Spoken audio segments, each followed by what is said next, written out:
All right, 93.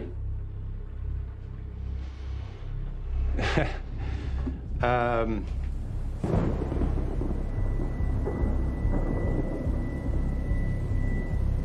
old were you again? 23. I was 23 years old, yeah.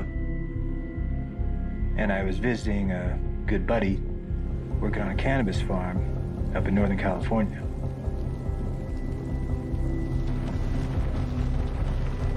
The drive up 101 to Mendocino, I remember it was really foggy and it was raining hard.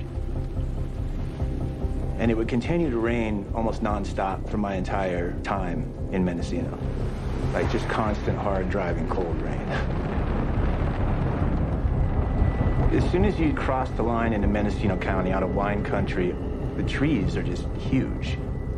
They're so tall that the canopy cuts out the daylight.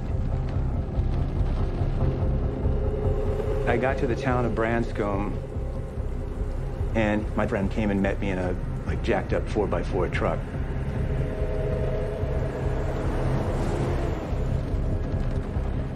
It was the first time I'd been on the back roads. Every property there is gated. Most of the properties are posted no trespassing for a reason. You know, locked gate after locked gate, the roads get smaller and gnarlier until we finally get to the cannabis farm. And my friend had set up shop and was laying his head in sort of an outbuilding. Had no heat, no electricity, no water, nothing like that. The next day, I put in a little work on the farm. In interacting with other workers on the farm, they were all telling stories about how there was this Sasquatch running around that was threatening people in backwoods cannabis patches. They're like growling at people from the tree line and bluff charging, running at somebody and then skittering off into the distance, or hurling rocks, like big rocks just come chunking down from ridge lines. But I was like, are these people fucking with me? Like, is this the fuck with the outsider new guy trying to scare me? Accounts varied. Sometimes it was the same Sasquatch. Sometimes it was a tribe of Sasquatch that were all riled up because they were starting to put cannabis farms too far out in Bigfoot territory.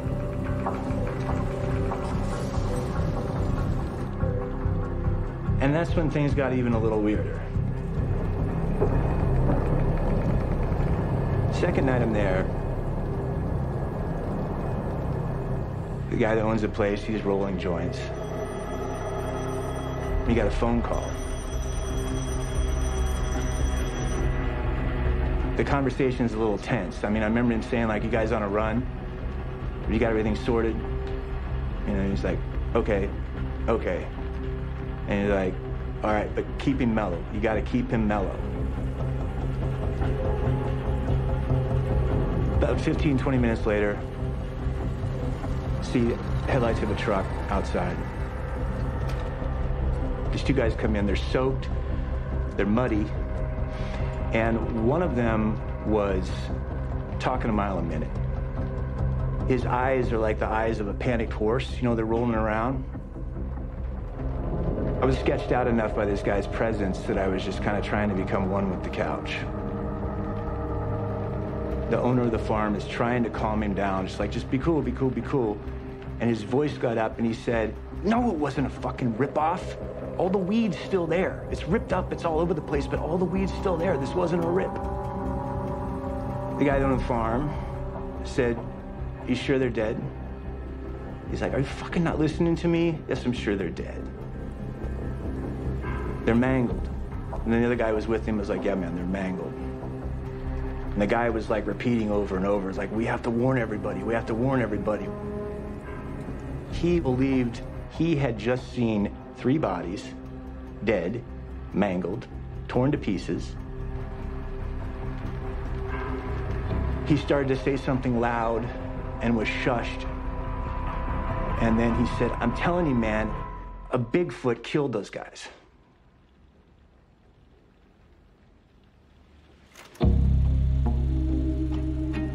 It was just before dusk. We heard this screaming cry. Now, I've heard every animal that lives in the locality, and it wasn't any of those. Everything was just dead quiet afterwards. Just made the hair crawl on the back of your neck. The odor of this animal, after I rolled the window down, was so offensive that I couldn't remain there any longer. And this thing truly scared me.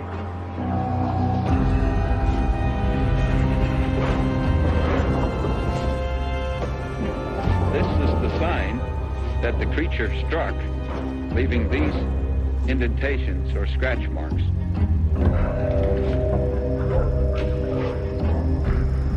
Many sightings have revealed this creature to be between 7 to 9 feet tall and 600 to 900 pounds.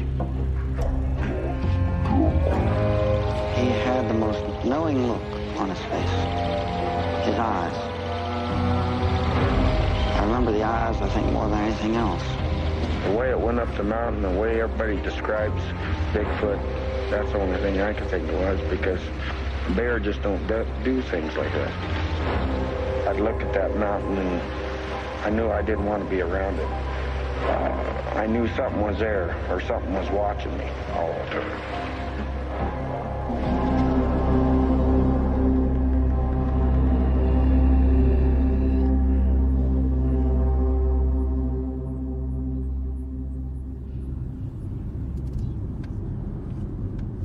I don't think that I had ever told anybody that story. I mean, I got plenty of stories that, like, sitting around, like, shooting the shit with people, like, I'll lay out there, things that I experienced. I don't think that's never been in my repertoire of, like, stories that you share about, oh, well, here's a crazy fucking thing that happened to me. It just seems unbelievable.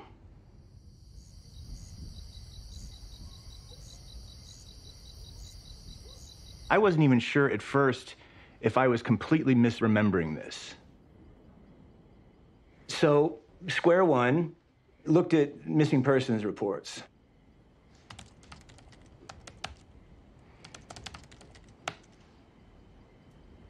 Nothing matched. There's no, like, 3 males that went missing that were last seen anywhere in either of those counties, like, in the right time frame. As an investigative journalist, I believe that the truth is never told in 9 to 5 hours. I realized pretty early on in my career that I had a knack for immersing myself in different worlds. Embedding with Chicano street gangs on both sides of a turf war, running dope with drug mules, staying up for 72 hours with crystal meth heads, going undercover as a neo-Nazi skinhead, that kind of shit. Those are the kind of stories I went after and how I went after them. Stalking monsters was a recurring theme for me. If I decided you were a monster, I was coming for you, and nothing was going to turn me aside. You were done.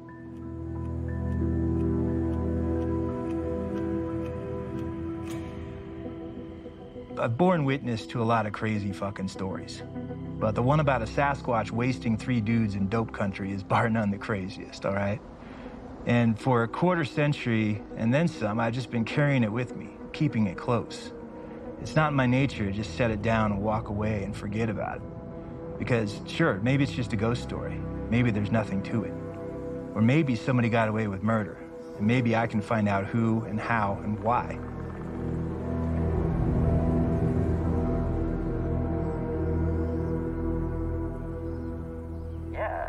Nobody ever talked about it. We never talked about it. That's like, what, 26 years ago? I reached out to my buddy who had the same experience that I did in the cabin that night. I was trying to figure out whether my memories were accurate at all. Did you hear them say Bigfoot? Yeah. Because it was loud. And that's when I heard about the bodies, right? You know, like the way they were all torn up. I'm like, okay, he remembers too, you know? At the time, I was scared shitless. Man, I was scared shitless the whole time I was up there. I wanted to see if he knew how to get a hold of the guy that owned the farm. But he's not telling me shit about how to get a hold of the guy, except to give me a couple names that I already had of people that might have his number. I'll bet you went into town when you left the next day or whatever and started asking questions. Fuck no, I didn't want any part of that. So why do you want to do it now? He was like, why are you doing this? You know, and it set me back on my heels for a minute. It's like, whoa, why am I doing this? Because it sounds ridiculous on the face of it. A Bigfoot murdered 3 guys on a dope farm. But once you peel back the first layer of that, and you get the first glimpse of the truth behind that crazy fucking story, it's hard not to just keep peeling back layers to try and really get at it.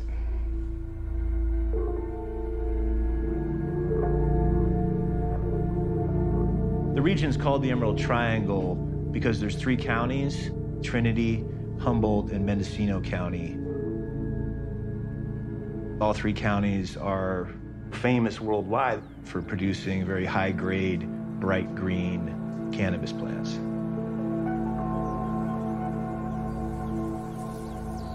It's only once you're in the deep redwoods in Mendocino County or Humboldt County that this story of Sasquatch, this legend that has been passed down, starting with the indigenous people of the region for hundreds of years, starts to feel like less of a frivolous legend. Those woods are a spooky place, and it does feel in those woods like you're being watched, okay? You find yourself twitching a little bit.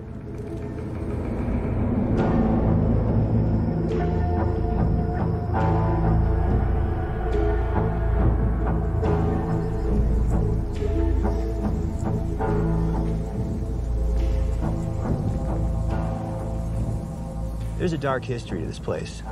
A lot of blood's been spilled beneath those redwood trees. And going back at least as far as the 1860s with the California gold rush, you know, you got hordes of white frontiersmen and plunderers coming in the area, just brutalizing the indigenous people and committing horrible massacres, including a number that targeted the Wiyot tribe. They snuck into the camps in the middle of the night and they used firearms to kill the adult men. And then they switched to knives, hatchets, and axes, and they butchered the women, children, and old people. Once the gold rush starts to die down, the timber industry springs up. That was the beginning of the rapacious loggers that were taking down the first old-growth redwoods in Northern California, stripping the land and natural resources. 100 years later, 1970, 95% of all the original redwoods have been cut down. A lot of those trees were over 1,000 years old, and they're just gone. That was about the time the hippies and the back-to-the-landers started to move in. And they were drawn there, in part, by the lawlessness of the place. Because while there's a lot of danger in lawlessness, there's also a lot of freedom. A lot of people left the Bay Area or migrated across the country to go to Humboldt to live the simple life, right? To build a homestead, to have a community, to have their own schools, to grow their own food. We found community really quickly because there were so many people with similar values, raising young children. We had an outhouse. We had one kerosene lamp. We had no electricity whatsoever. There's a great power to being on the mountain, and it's a beautiful way to live, and it starts to fix you. People thought, wow, we just stopped the Vietnam War, you know, as the age of Aquarius, a lot of magical thinking about how the system was going to transform and everything was going to be unicorns and rainbows. Most people had not originally gone up to the Emerald Triangle to grow marijuana. They went up there because they wanted to go back to nature and have a nice place for their kids to grow up. only to discover once they were there that there weren't a whole lot of other ways to earn a living. So basically, most people got into marijuana by default. Having a cash crop that allowed the locals to thrive. The owner of the farm where I wound up in the fall of 1993 originally moved up there to kind of like, you know, get off the grid and get back to the land. Then he saw how much money you could make growing dope, and he became a major grower.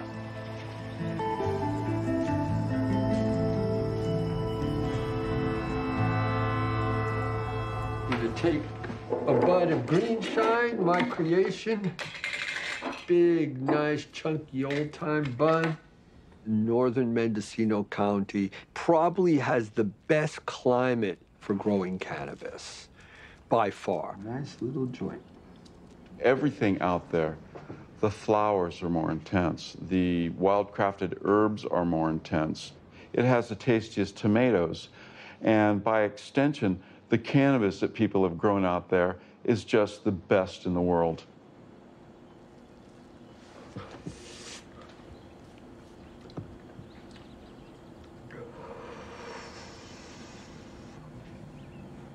Oh, and here's, look at this. Here, wait a minute, Sasquatch has appeared. Here he is. Oh, it's Sasquatch. Oh, yeah, not so scary or tough. Talk about Bigfoot. Let's talk about Sasquatch. What's your take on Sasquatch, Bigfoot? Like, what is Sasquatch? You know, I personally have never seen one or seen anything that said to me, oh my God, this is pretty good evidence, but I'm kind of from Missouri on that stuff. I'll be open to a lot of things, but for me to say I know it or got it, I pretty much got to experience it firsthand, and I have not. The one thing I have heard about Sasquatch is that usually before you see them, if the wind is blowing right, they have a very sweet, musky smell. That could be when she's in that time of her moon cycle and when she's really looking for love.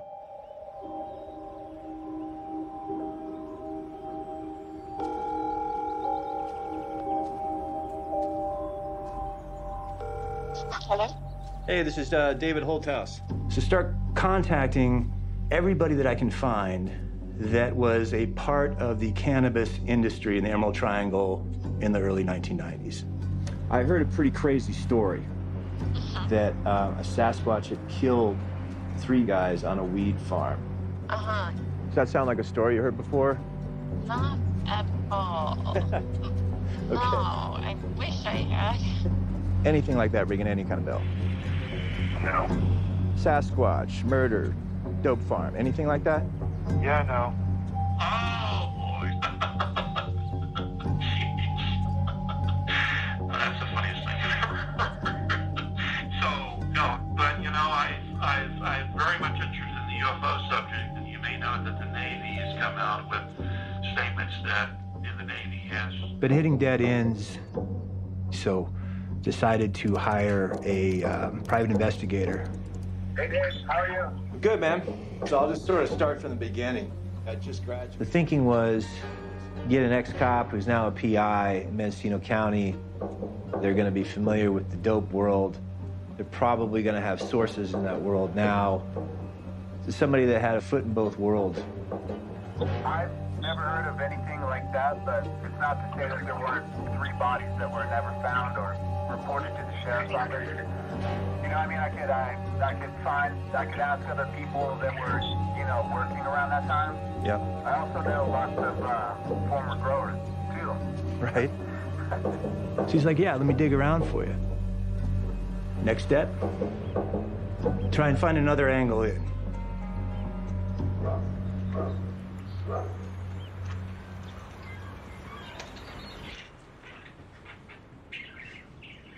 Anybody ever tell you firsthand about a Sasquatch that was aggressive or violent toward them, like firsthand stories? Yeah, I heard several firsthand stories about them getting violent.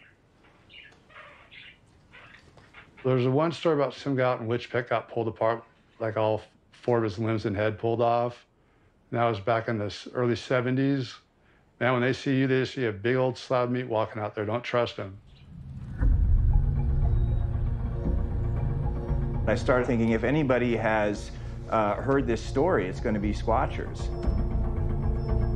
Mendocino County, Humboldt County, this whole region, it's most famous for 2 things. One is Sasquatch habitat, the other is cannabis farms. Yeah, well, growers are looking for the same kind of place Squatches were, somewhere that was deep, remote, inaccessible, and had water. So they'd run into each other out there, you know, pretty often. There are a lot of sightings of the Bigfoot up in the Northern California, Mendocino area, Humboldt County area. I mean, there's been rumors up there about 10-foot tall pot plants. The buds on tops are all snapped off. Well, it's Bigfoot. Just, I mean, eat them like corn. Plus, they get a nice little buzz off it. The whole Pacific Northwest is just wild, rugged Sasquatch terrain. For people to think, like, where do they hide? You're pretty ignorant of what the terrain is like around out here.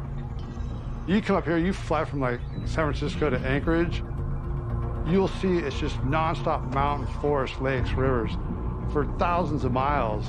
And then you'll see like a little population center.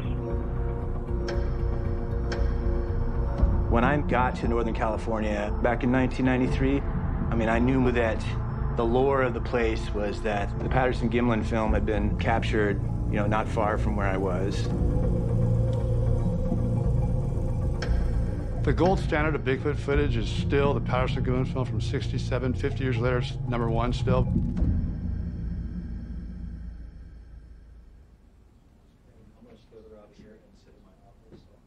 Right here in this big, comfortable chair? Yes, please, sir. Okay, thank you.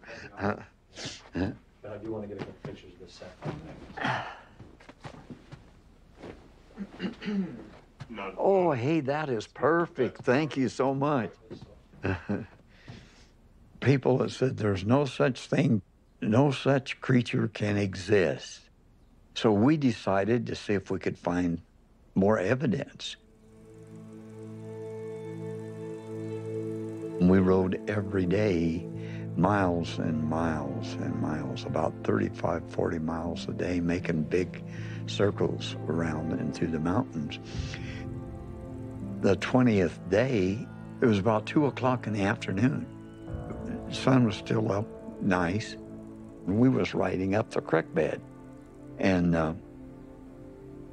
all at once, one was standing across the creek, looking straight at us.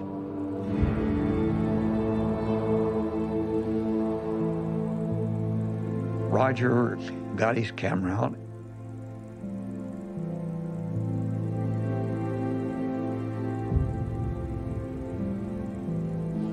You see her make that famous turn like that to look at me when I got off the horse.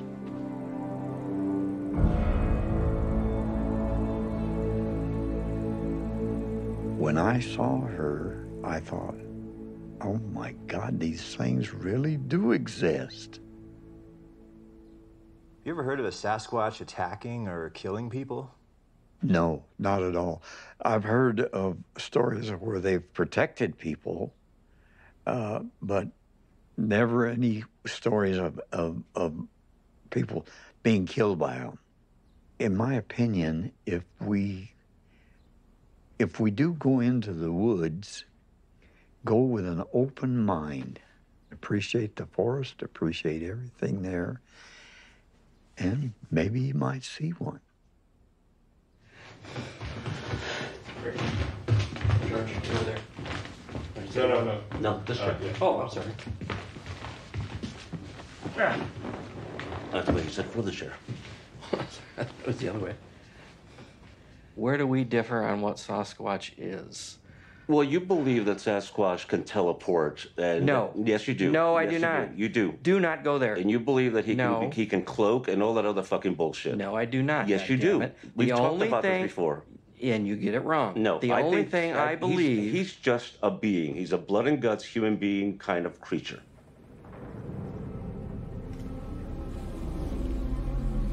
So many people have experiences. I've had personal experiences. I've walked into the woods and had noises following me, and I know that it wasn't a kitty cat.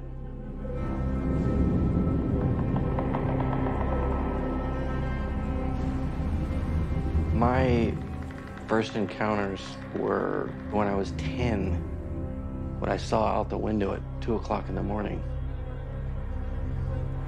You know, those eyes. And I remember screaming. I was camping, and around, I would say 2 o'clock in the morning or so, I hear noises, and I see my tent being squished down. And then I start screaming and screaming and screaming, and then I just hit the tent. And this thing just like jumped up, and you can hear it moving backwards and just running off. And I'm just like terrified. I mean, I am just terrified the rest of the night. I used to go fishing a lot. This one particular night, I turned and I looked up the river, and all I could see was this, it's like a form. It was, sorry. It stank, and it looked like it was covered with like dreadlocks. And it was just going through the water, and I couldn't figure out what that could have been. Then all of a sudden,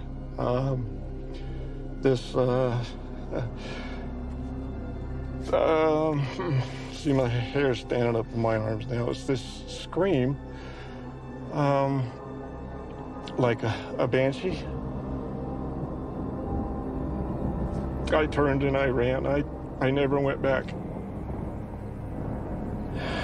And I know that if I'd stuck around, I might not be here. All I know is it scared the crap out of me. It's the only time in my life that I've been that scared.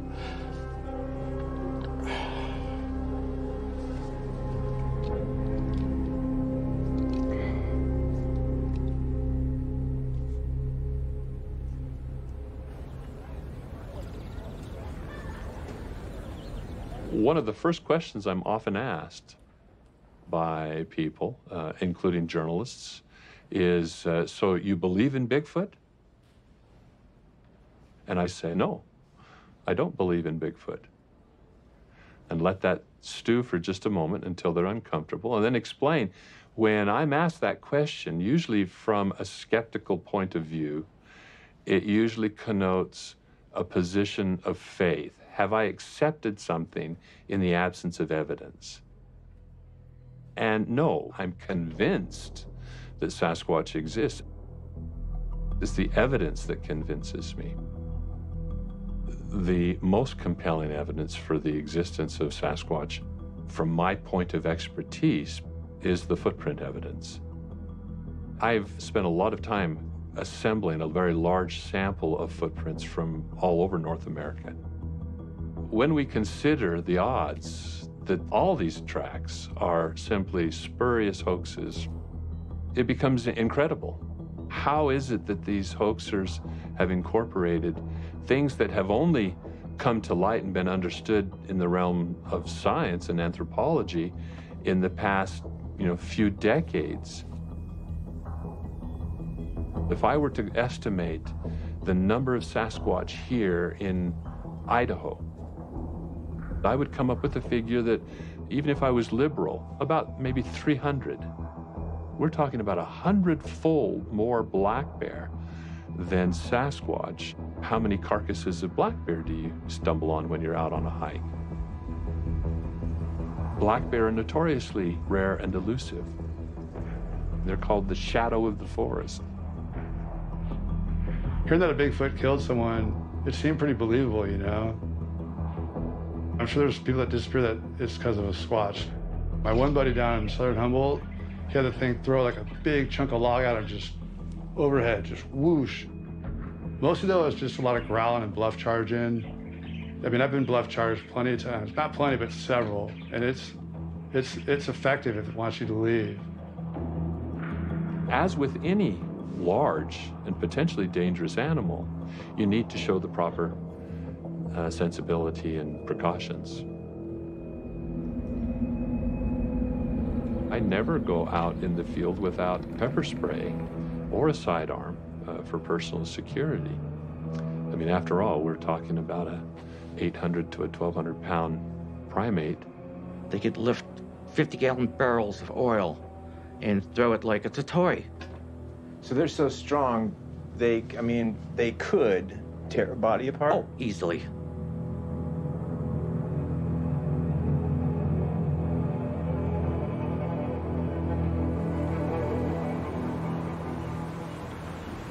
Hey man, how are you? Good. Happened to be talking to some people, and I was just picking their brains about, you mentioned the Sasquatch and all that, and I have a lead to talking to people. Really? What did you hear? I have a close friend of mine that, for the last 30 years, that's what he did for a living, to grow pine. Wanted to pick his brain. Hey, did you ever hear anything about that? He goes, yeah, I have. And I said, okay, well, I'd like to talk to you. If your friend was willing to talk to us or pass information through you, either one, like we'd be, we're all ears, man. Yeah. Like I said, I'll do everything I can and, keep you apprised of what I got going on. All right, man. All right, thanks.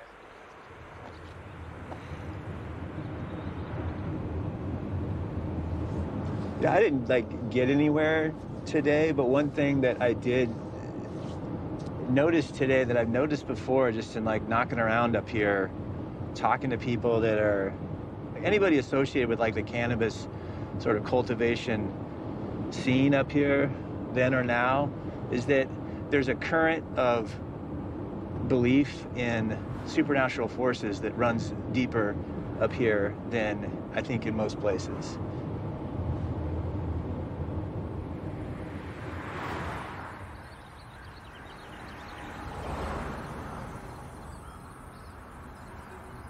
Is your confidence that these murders actually occurred?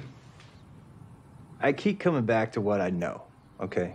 What I know is what I heard in October 1993 in that cabin. And I heard a guy that was fucking terrified and traumatized. I am convinced that he was convinced that he had seen 3 bodies on a pot farm that were mutilated, mangled, torn to pieces, and he believed that a Sasquatch had done it. I would go on in my career to be in situations where things got violent or things had just been violent, and always the temperature in the room sort of shifts. And these guys came into the place and the temperature changed, and you could actually feel it in the room.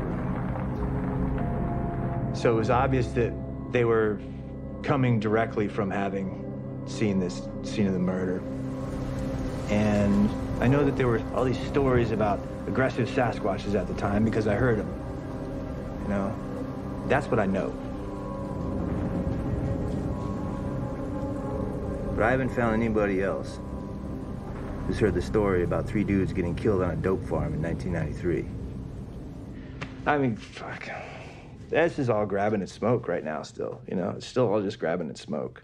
It's just A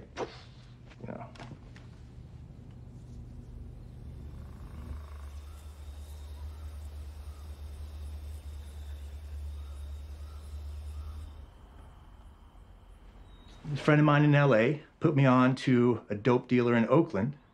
Dope dealer in Oakland said, I wasn't up there at that time, but I know a guy who was, for sure.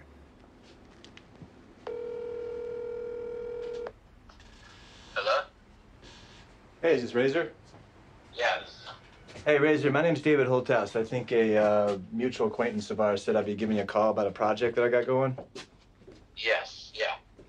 The time and place is Emerald Triangle, early to mid 1990s, like, our mutual acquaintance said that you had some valuable perspective and experience in that time and place. Can you just tell me a little bit about your background in that regard?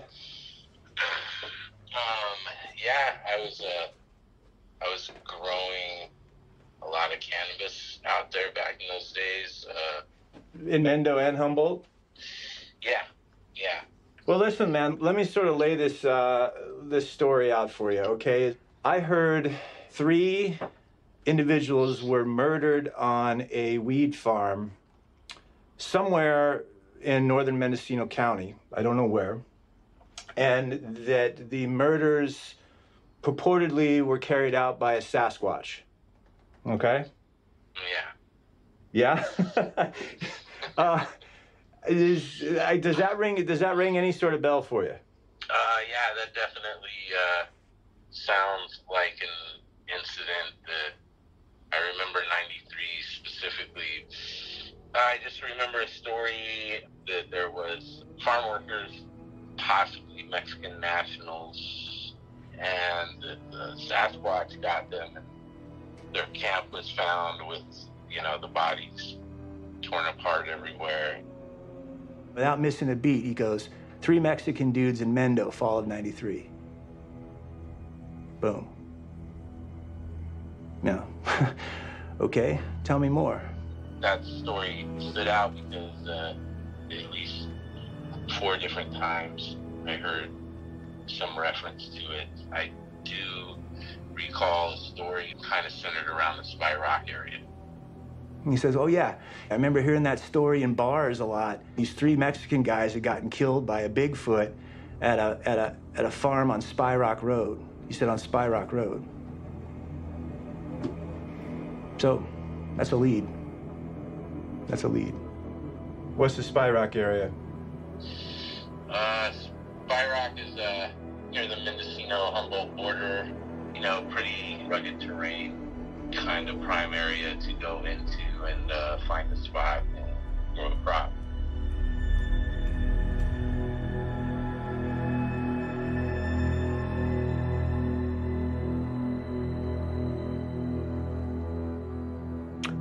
I was up in Spy Rock. I lived up in Spy Rock for some time. There's a stone on the way up to Spy Rock, and it's one of the oldest engraved petroglyphs in the whole United States. So it has a whole mysticism to Spy Rock.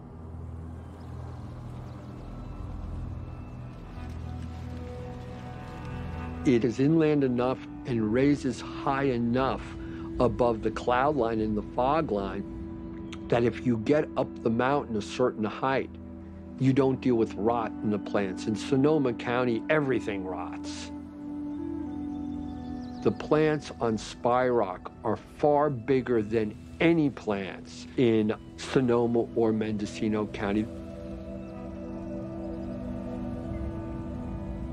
When you start getting thousands of feet up those mountains, you get into pretty rugged and hard terrain. And I wouldn't suggest anybody go wandering up there, looking around, because it's not that kind of place. They don't want outsiders up there.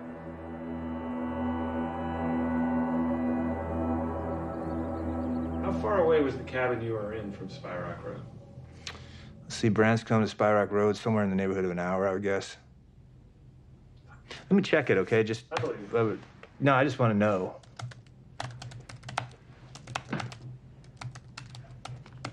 Oh, wait a minute. It's only 15 minutes. Sure. Yeah, it's only 15 minutes. I wouldn't be able to find the cabin I was in that night, but I know that it was just outside of Branscombe. So even if you stretch it out, that they were north of Laytonville and I was south of Branscombe, maximum they would have been 30, 35 minutes away. Quite possible that they were closer. So the geography and the time frame is a pretty good match.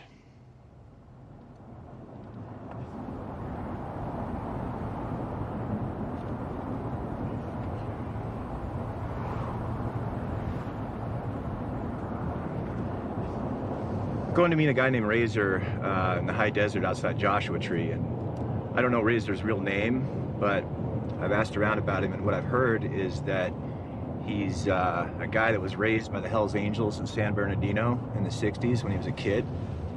He started growing cannabis sometime in the 70s and grew in Humboldt and Mendocino counties in the 80s all the way through the 90s. He got busted 3 times, did 3 bids in San Quentin, but he always kept his mouth shut. He never rolled over on anybody, he never said anything to the cops.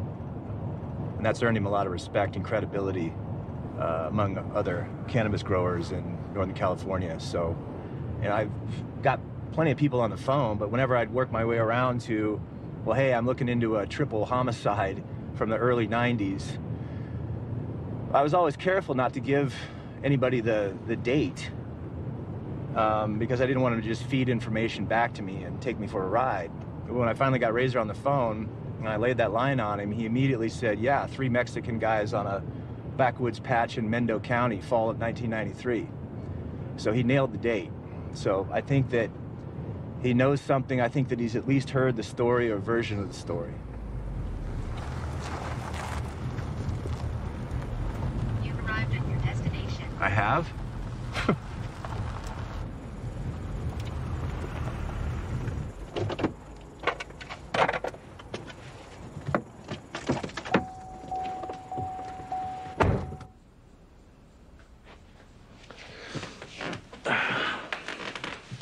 Is that about how you like it?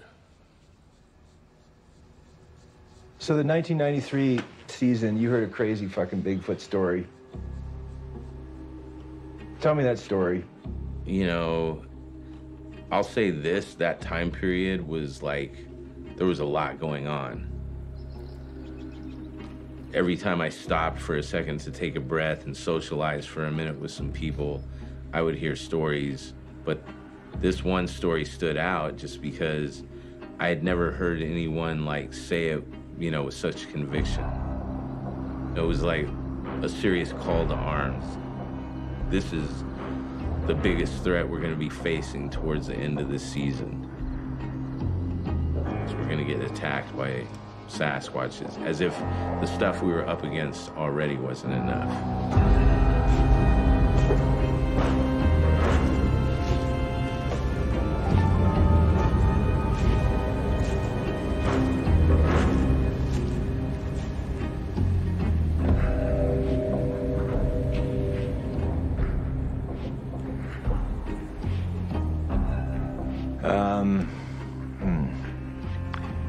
Just got a kind of a sketched out and unsettling text message from the former Mendocino County cop turned private investigator I've been working with the last couple of weeks.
Might get it off here. Here you go. This is what people claim they saw, you know, when they see a Bigfoot.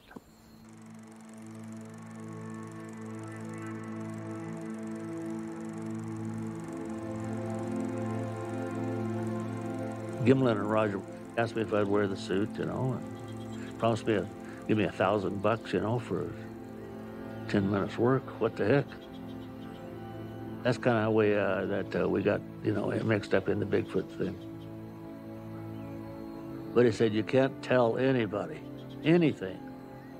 Nothing. No, nothing. I said, okay, I won't. So for 35 years, I kept it, you know. I denied it. It was me. And I denied it, you know, all those years. Well, we know it was you know, you're full of beans. I put my legs in, and then I put my arms in, and then I stood up, and they zipped it up, and then the head went on last. I walked across there, and only took one shot of me going across there. It was hot, you know, I was afraid of getting shot by, you know, a hunter or something out there with a rifle.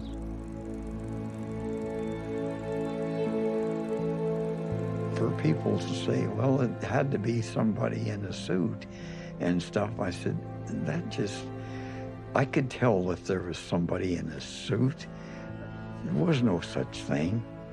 I could just see everything moving underneath the hair and the muscle. Have him look at my right hip. I had my jeans on. It was my wallet. He knows it was me. Bob Veronis is not a very big guy. He probably only stands about 5'9" or 10. Come to find out, well, you know, in the last years, he just lives down the road from me a ways. He's my neighbor, but I still wave at him when I go by. He won't speak to me, or he drives by, he won't look at me, and what? He has waved at you. Yeah, he has waved a few times, but he won't look this way. The film footage actually speaks for itself. Not knowing sometimes does create a doubt if there is such a thing. If somebody comes up to me and says, well, that was fake, I'll just say, well, so be it. You know, if you can prove it, then prove it.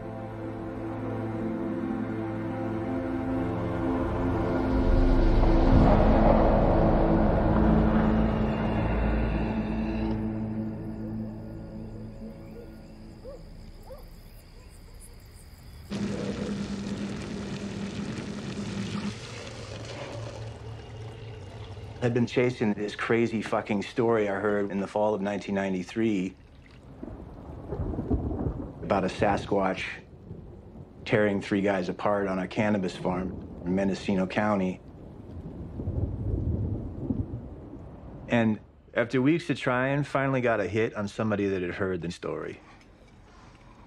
This guy, Razor, he keyed in on, yeah, that rings a bell. And he had 2 critical pieces of new information. One was the 3 guys that were killed were Mexicans, and 2, that the location was not only Mendocino County, but specifically Spy Rock Road. Now, private investigator that I hired kind of disappeared for a couple weeks, and then he just came across with this text that was like, A, saying that he quit, and B, like, you are venturing into dangerous territory with this investigation. He won't return my phone calls, he won't return my texts, he won't answer my emails, like nothing. Hello? Hey man, this is David Holthouse. I don't know what your schedule's looking like next few weeks, you know, a month out, something like that. But if, is there any way we could knock around a bit together up in Mendo? Yeah. The next step is to find out what was going on with Mexicans working on dope farms in Mendocino County, what kind of shit was going on Spy Rock Road in the early 90s.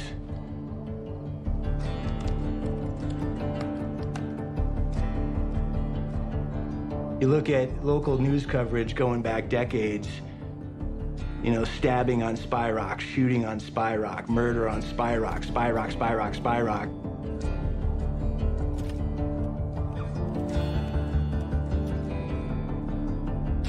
Tell me about Spy Rock Road and What makes it different than other areas in Humboldt or Mendocino?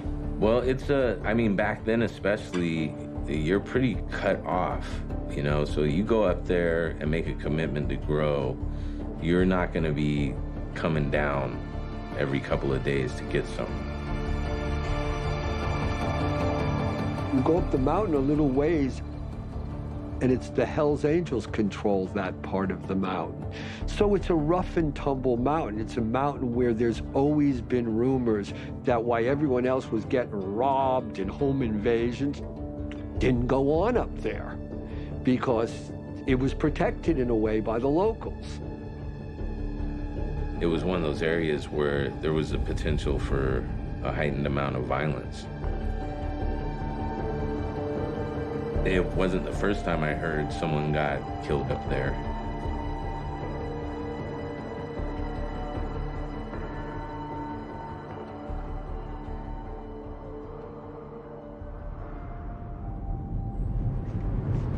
It's not that hard to grow cannabis, but to finish it and to protect it while it's growing, that starts to add elements of danger and skill that are necessary to like pull it off. I mean, you had to control your farm, you had to control your area. You know, if you can't instill respect from your neighbor, then you gotta instill fear from them. Early 90s, it's like full-on militarization of the war on drugs, right? Was it like being occupied by a... Yeah, I mean, there would be armored personnel vehicles, you know, and I mean, I remember the word eradication was the word that they used the most back then. They were hell-bent on eradicating the cannabis plant. It was like you were trying to be a farmer in a war zone. The interdiction efforts by the DEA and camp have put a lot of pressure on the community, and so there's a lot of community trauma that's been just layered over the years.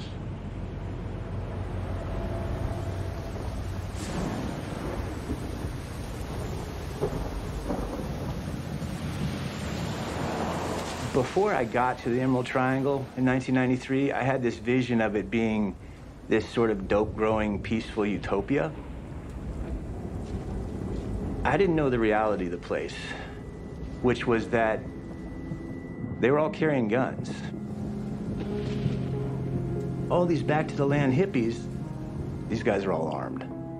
Heavily armed, in a lot of cases. You know, listening to the Grateful Dead, but packing an AR-15. And then, there were the booby traps. One of the jobs on the farm was to check, maintain, and install booby traps, okay? And we visited a couple other farms to help string fish hooks on fishing line about eye level around cannabis patches. They also were setting small game traps and installing motion sensors around the perimeter.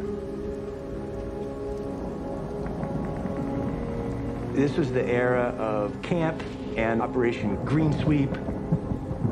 The DEA had made weed a top priority in the war on drugs. So paranoia was running high.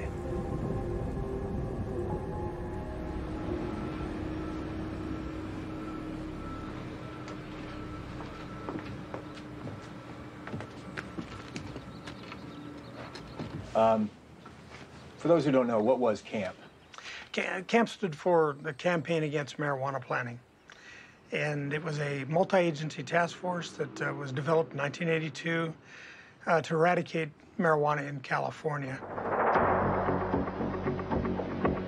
In the same Northern California hills where the giant redwoods have grown for centuries are now hidden patch after patch of marijuana plants, known here as Humboldt Gold, America's most potent and profitable variety of the illegal drug. This week, law enforcement authorities have moved into Humboldt County in a major raid to begin chopping down and clearing out the clandestine croplands. The first time I heard about camp was when I saw helicopters landing in the meadow of the school where our kids went to school.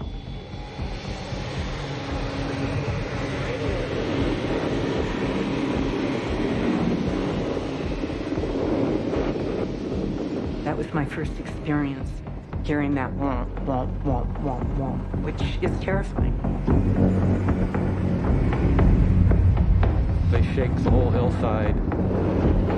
They were in full combat regalia with automatic rifles hanging off the side of it, just staring back at me. Sometimes the soldiers would come down, just on rope ladders, and just demolish everything. They would just go from one farm to the next. Your whole year could be wiped out in the space of an afternoon, and that's what happened to a lot of people.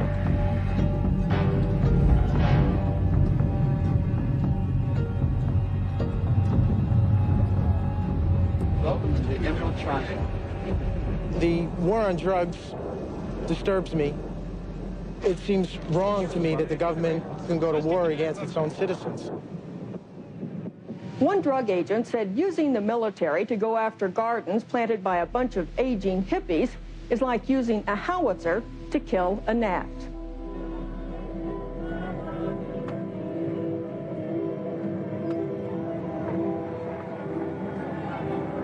You've got these people in armored helicopter gunships, you know, they're hanging out, you know, with their automatic weapons, you know. It's like, don't hit a bump, you know, and nail my wife and kids. Some friends of mine were chased out of their house and across the meadow carrying their baby in their arms by a helicopter. Their attitude has been, we can do anything we want. If people happen to live in an area where marijuana is being grown, they don't have rights. A family lived in Trinity County, not involved with the industry at all. The cops came in, shot the dogs. The officers are above the law, basically. Doesn't really matter, dirty hippies. Doesn't matter, do whatever they want. I don't know what motivated the camp officers to dehumanize a whole huge group of people, young families with children, with animals. It's a mystery to me.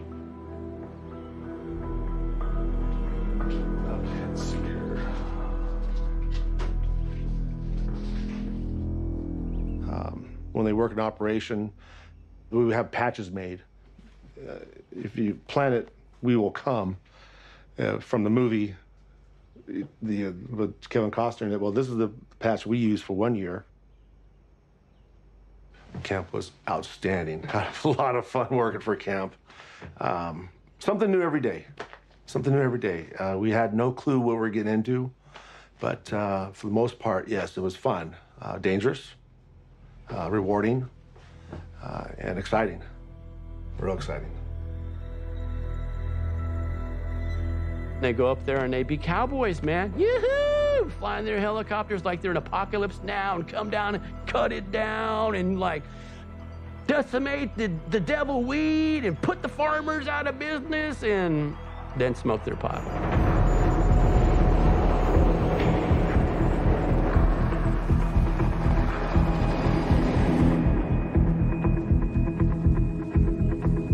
If you got caught, you're fucking going to jail for a long time. So every little grow area that I had on my patch, and a lot of other guys too, was handcrafted amongst the manzanita and the oak. So you couldn't see it. And it was really hard work. Back then, you had to carry everything on your back.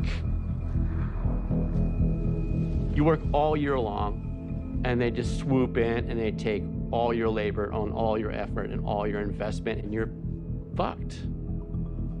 There's no money that year. There's no money for food. There's no money for diapers. There's no money.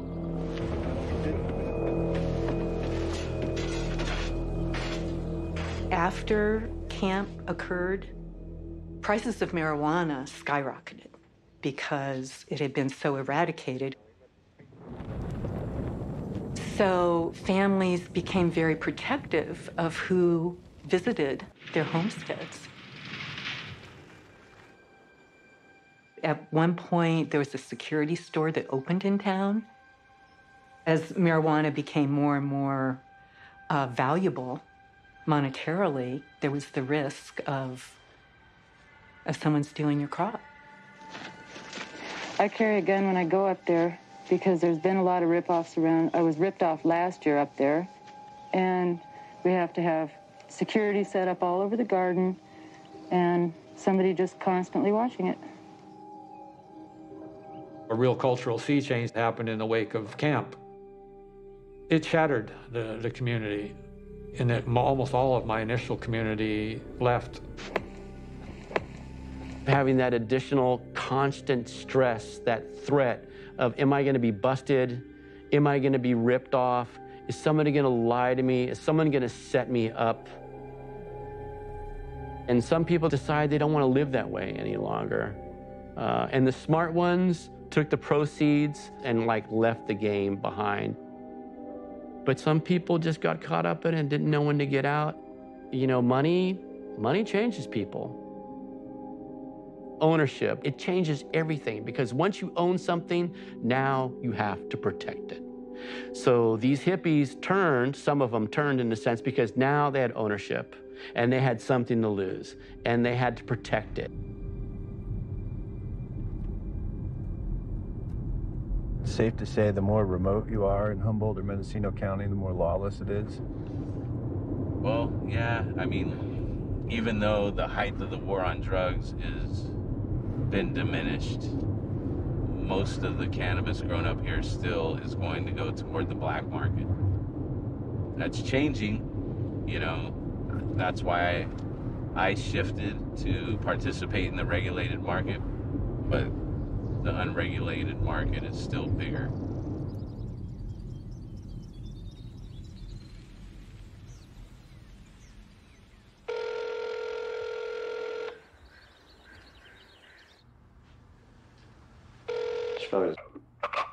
Hi, is this?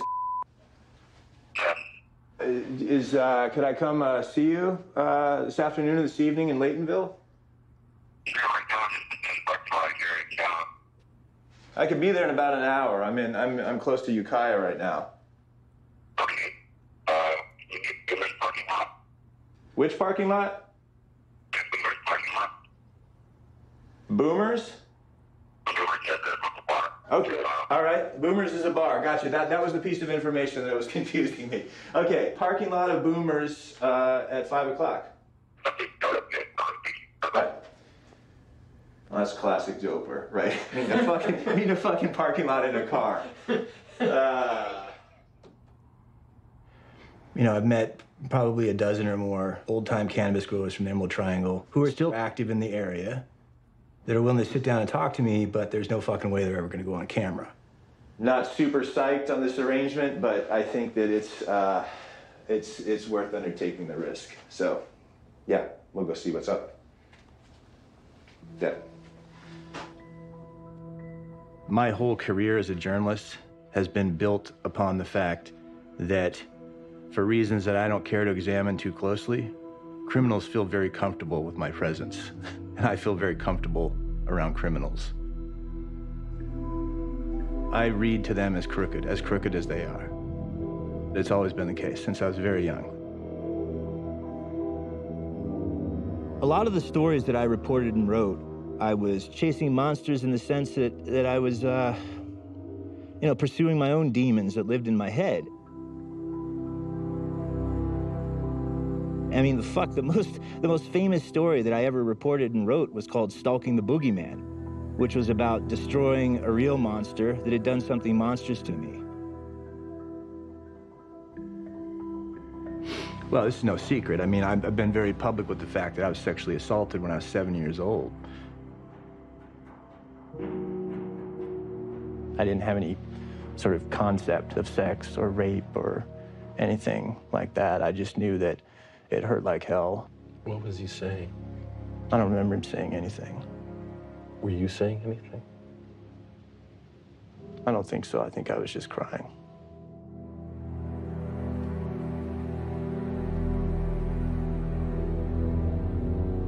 It's a pretty common consequence of that for people who are victimized by childhood sexual assault to come away from the experience with a shall we say, a diminished sense of self-worth. And that enabled me to take risks without a lot of fear.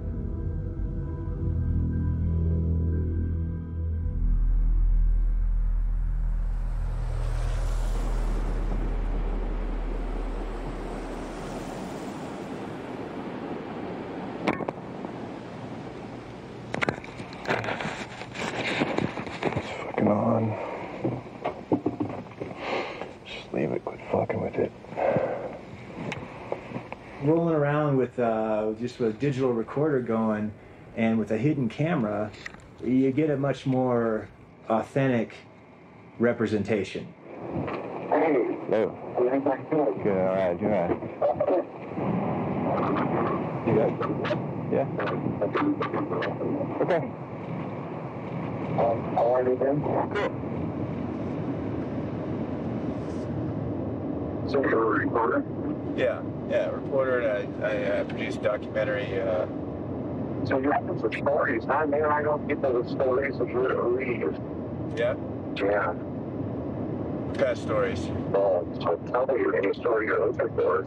Scandalous, savage, and ID, or some other shit. Murder stories? Yeah, murder. Just that's what people do out there. So it's perfect country for it.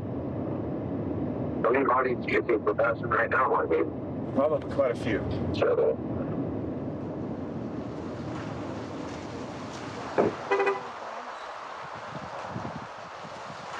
This is, you're saying right up here, good country for killing people. that's what the politics is. I think you wouldn't even know it. It's that guy, Steven, we know this Steven and got up. And they went to LA. They're doing drugs and buying and shit with us, but they should have known that day. I was up with old-time grower. She told me a story about these guys from LA, you know, and they got killed and buried up there. And she said, like, one of her dogs went out and found their boots one day. She found the dude's boots not too long after it went down. They've never seen that coming boots in his house. He wasn't in the boots? Yeah. He shouldn't be messing around like he was, you know. Oh, is it dangerous for me to be here? You're okay. You're not good. We shouldn't do it to him. Do you mind if I took a little footage of your property with my phone? Still don't get license. No license plates.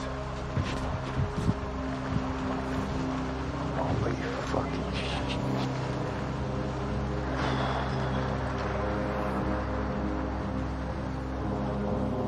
I mean, this is a place where overt racism is as widespread as it is anywhere in the country, including the Deep South. Okay, and that was, if anything, even more the case in 1993 when these three guys from Mexico were supposedly killed. I met this guy named Juan, who was from Sinaloa in Mexico, and Juan was one of about a half a dozen cannabis growers that are subleasing land to grow weed on. They would all talk to me. They would all be cool with my taking notes. But as soon as I brought up the idea of doing an interview on camera, it was like, fuck no. And I understand why. If they get busted, like their families in Mexico don't eat. They're vulnerable. I mean, they're outsiders. If Juan just disappears off the face of the earth, I mean, his family is not even gonna know where to start looking for him, let alone where to point law enforcement. Like the guys that allegedly got killed in 1993. Up here, they put on this wonderful, we're enlightened, we're spiritual. No, this is enlightenment up here. The tension between Latino people and white people in Northern California is huge. There's a lot of hatred and bad vibes and a lot of racism, very much. These towns are actually more or less, believe it or not, separated.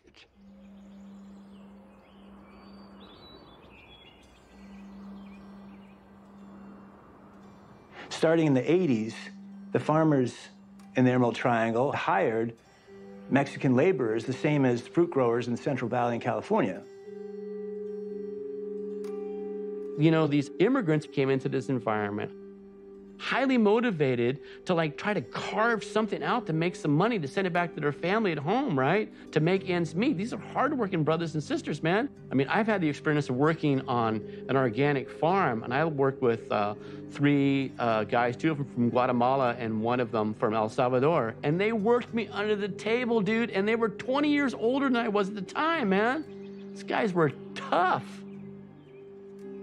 Those guys were just trying to make a buck, try to send some money home or survive in this country. And I can't fault them from that. I just can't do it.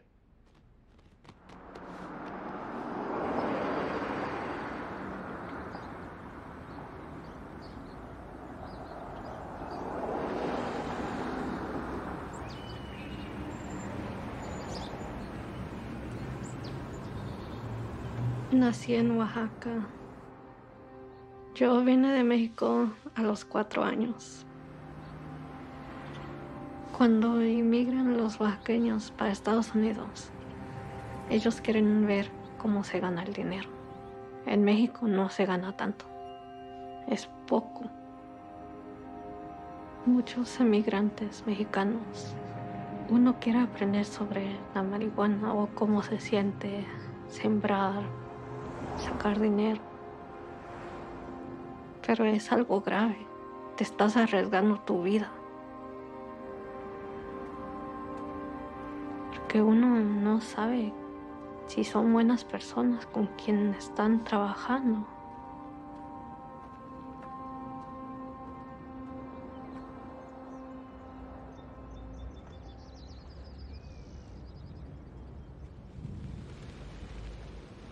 Fair to say that criticism of camp represented misunderstanding of what a dangerous business it was? It seemed in the beginning of the camp seasons, some of the growers were local people, entrepreneurs, if you will, trying to make a buck. And the perception of some of the public was that the marijuana growers and the marijuana business in general were love child, hippie type of operations, nothing to worry about, no danger involved. In 92 and 93, when we began to see more of the violence, the weaponry, the booby traps, we knew now that we were up against something a little different. We've had barbed wire. We've had one with a bear trap on the trail. They're protecting their sites, whether it's fish hooks hanging from leaders, buried shotgun shells, and you name what else. When the gold fields of California opened up, it wasn't the best and brightest that came to Pan for gold. It was like people trying to extricate a high profit for a little amount of work. The same thing happened growing cannabis. And some of us become bad actors. You know, you get held hostage, you get tortured, you pick up a drug habit, or you do a little bit of time. You go back up there, you're not the same anymore. A lot of harder drugs started coming in, and you had people up there that were probably high on cocaine or amphetamine or heroin constantly. People started building sheds or bunkers underground and grew more and more marijuana indoors. My near neighbor, once he retreated into his bunker, he started doing either cocaine or amphetamines to keep himself awake, to guard it all. So he would sit there watching his money pile up, but he could never spend it because he couldn't leave. And eventually, I don't know how many years later, he just died there of a heart attack.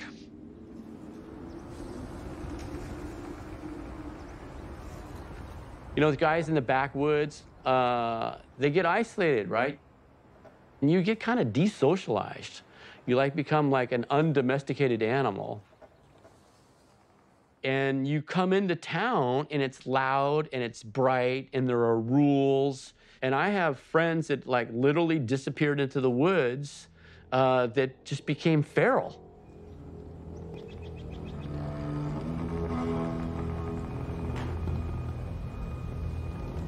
In that kind of environment, when you're that isolated, it's very easy to enter another kind of mental realm. I mean, someone doesn't have to be an amphetamine addict to have been out in the woods maybe too long and been traumatized by being out there and fearing for their lives. I feel like all the Sasquatch stories I ever heard emanates from that traumatic feeling of like, I might not belong here and something is gonna take me out.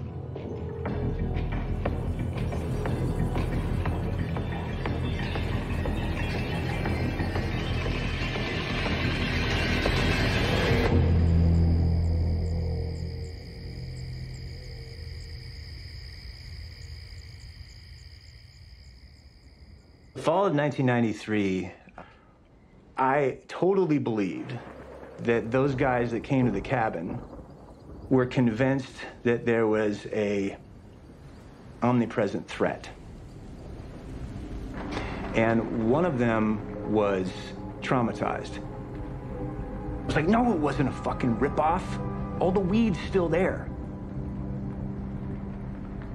Typical marijuana patch at that time of the year, we're talking about, you know, $200,000 to $300,000 worth of weed. You know, it was there for the taking. And by this guy's account, whoever killed these three guys didn't take the weed, so it wasn't a ripoff. It was just, you know, the plants were all torn up, but they were just left strewn about. Now, the other thing that I would later figure out is that he was on crystal meth. And that a lot of the people I'd been meeting during the last couple of days were tweakers. I just hadn't any experience, you know, with the toothless and ruthless up to that point. I would love to find the guys that came to the cabin that night, but I think there's a high likelihood that those two guys are dead. Tweakers don't have a long shelf life. The guy goes out the door still like ranting about how the fact that they got to warn everybody up there. The guy that owns the place sits down and he goes, well, that was pretty fucking weird.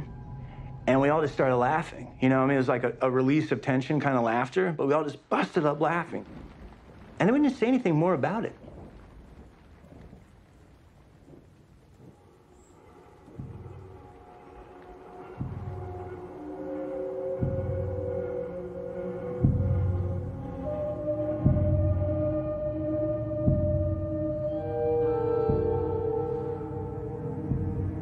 I reach out to a confidential source. He absolutely refused to go on camera and has really good reasons for not going on camera. He's turned his life around, he's gotten clean, he got out of the dope game. He wanted to meet with me in person at a restaurant. We're there for hours with these retired weed growers, you know, drinking wine, eating. He's sitting across from me, and, you know, I'm not getting anything from this guy until the restaurant closes down and all the other patrons leave, and it's just our table. He sort of like leans into me, and he's like, I hear that you're looking into those three Mexican guys that greased back in '93. And he says, wow, man, that's pretty heavy.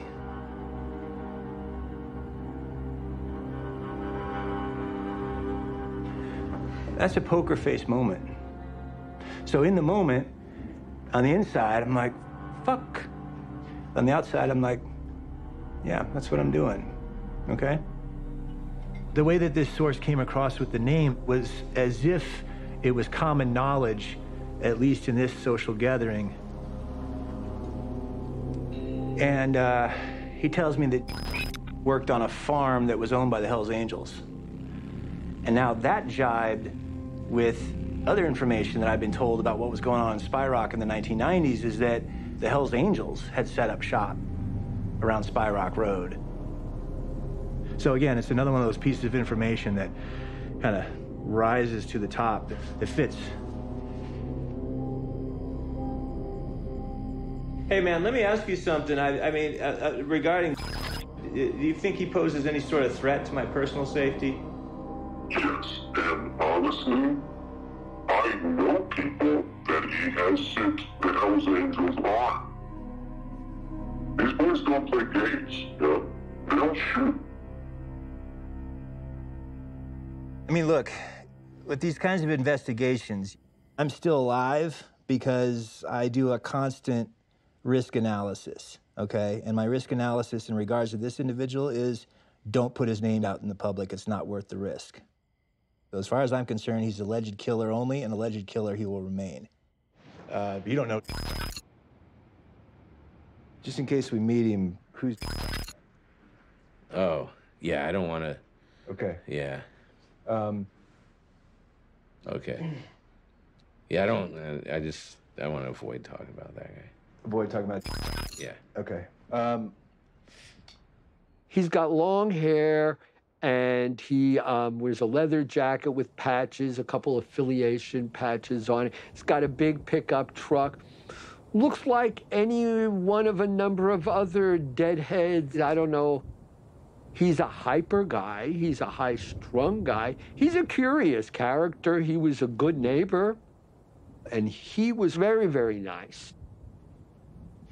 You know, a few years ago, there was a murder on Spy Rock, and it was a guy from another country, and he got dumped along the side of the road, and the police swarmed the whole area, and they harassed. And I know he's one of the few people that stuck in there with lawyers and fought for his rights. And I know he got all his guns back. So what was the murder where he was harassed by the cops? That's the one that happened way later, where they found the one dead foreigner guy, and he was a trimmigrant. He was an outside guy, and they found him literally in a ditch up there by the road. And then the cops got pissed and came. That was when they came up Spy Rock. And that was way later than when you're talking about.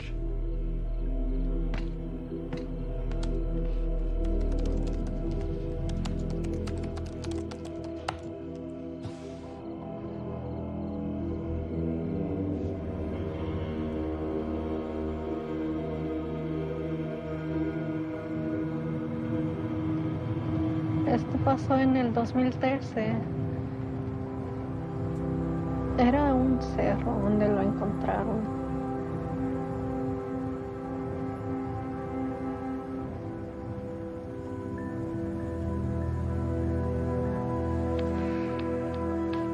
In summer 2013, Hugo was working as a guard and garden tender at a dope plot. He was apparently asleep in his tent, and someone murdered him by firing a shotgun through the wall of the tent. The cops got onto the murder because a family member called the Mendocino County Sheriff's Office and said that they were hearing from multiple associates that Hugo had been killed, and gave the cops the location. El recuerdo que yo tengo de mi tío Hugo, él siempre me decía burla, se reía de mí. Él es el mejor tío.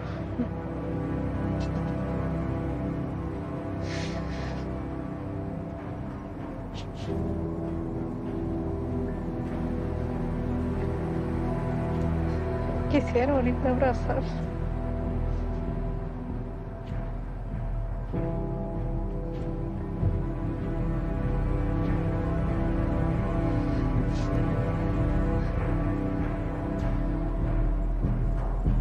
¿Por qué? ¿Por qué a él?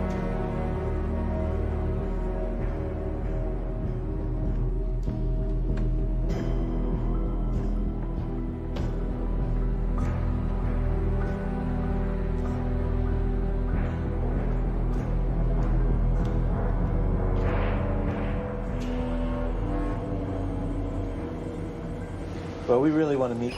We're going to try and figure out a way to get to him. There's got to be a way, and I will try a backhanded way to do that, right? I got a Hell's Angel affiliate I know. I'm going to call him. He may know how to get his phone number, and I'll call him up. I'll call him up tonight. Great. That'd be great.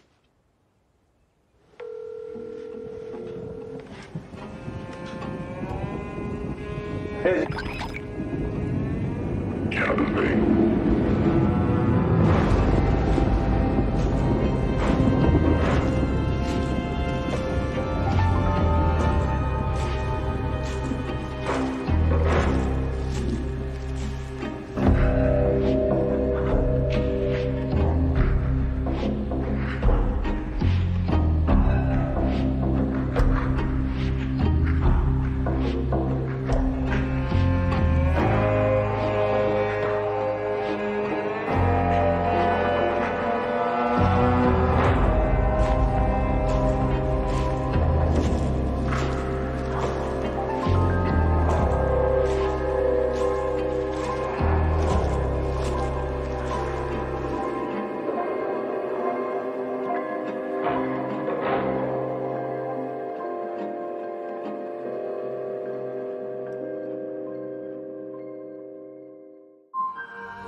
Okay. Should I just go? Monsters aren't born, they're made. We make them. All of our monsters are human-made. We make them out of the things we're afraid of. We make them out of the things we hate. In our past, we became fearful as an evolutionary mechanism for survival. Don't go in the cave. It's dark. There could be something in there that will eat you. It's a human coping mechanism. This notion of things that are out of control, things that we can't control. It just seems to be hardwired into the human psyche.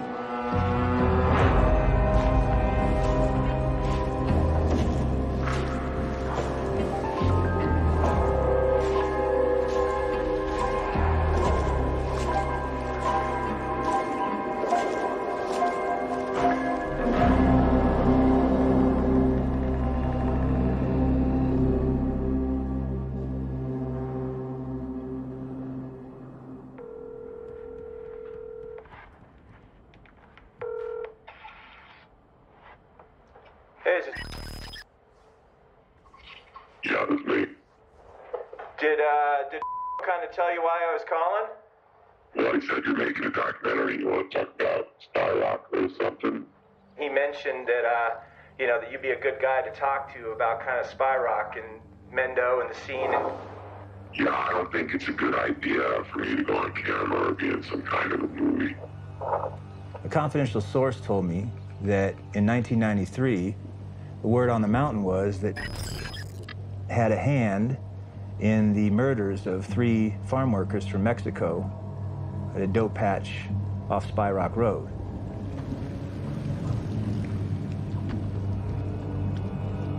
Subsequent to that, Ghost Dance told me that was pulled in for questioning by the Mendocino County Sheriff's Office regarding a different murder at a dope farm off Spy Rock Road that occurred in 2013.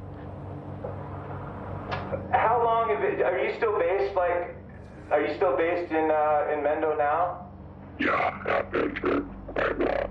Yeah, when did you first get there, man? I get around, but I've been keeping busy with one thing or another in those mountains since 91. Would Spy Rock be a dangerous place for my crew and I to just go and start trying to get interviews? I definitely wouldn't advise you go up to Spy Rock trying to figure anything out unless you have an invitation. Spy Rock's the kind of place where it's not really a good idea to go ride around asking questions. Came across to me like somebody that's experienced with handling interrogations, somebody that knew how to issue a veiled threat. Okay, let me ask you one more thing, man. I mean, one of the stories I heard when I was working at that farm was about a triple homicide around Spy Rock Road in October, November of 1993, where One version of the story is that an actual Sasquatch did it. Do you know anything about that? I have absolutely no idea what you're talking about. Okay. All right, man. Well,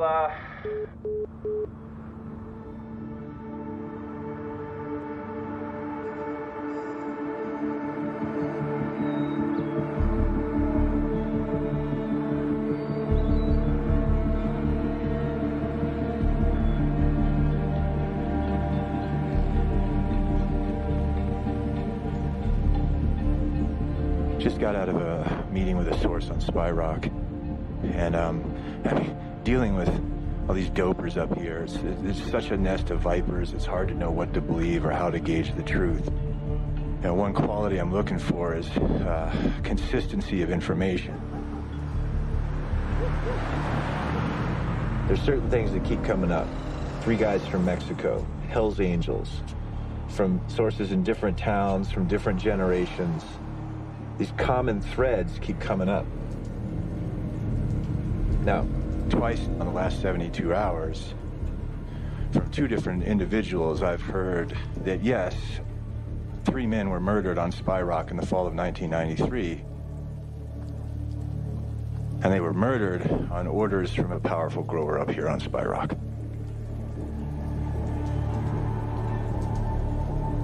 The first source says the guys had gotten killed because they had gotten a local girl strung out on heroin and meth.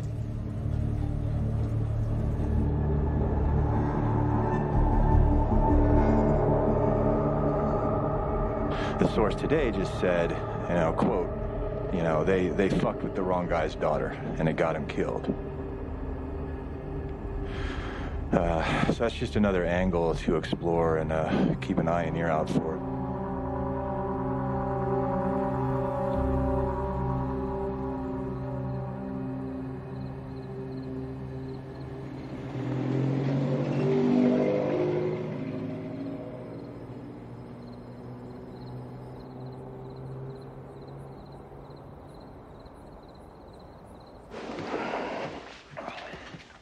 Thanks for agreeing to do this, man.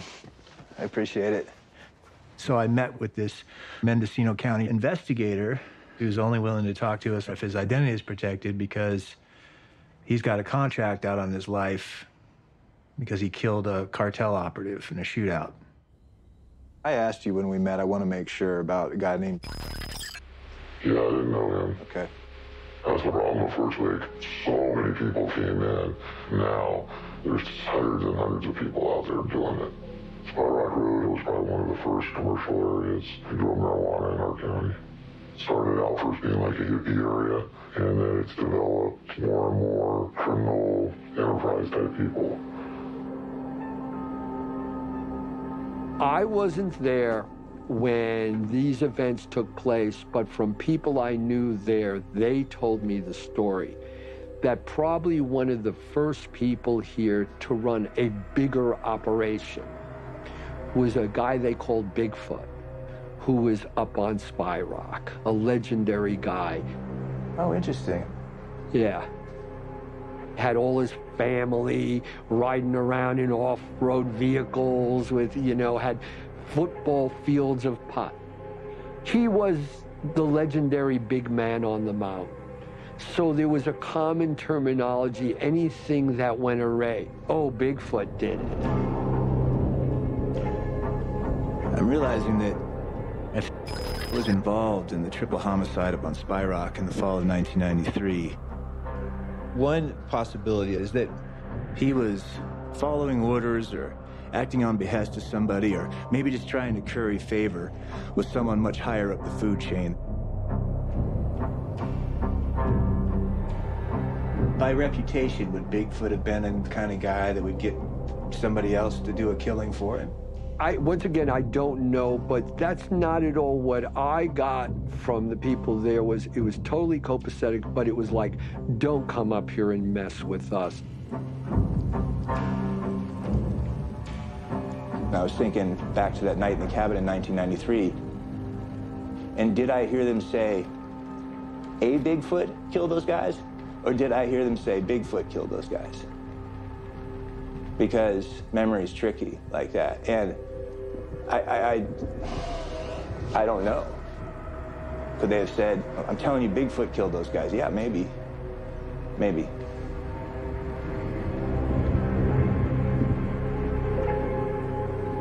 So have you ever heard of an old-time grower who also had property on Spy Rock in the early 1990s who goes by the nickname Bigfoot?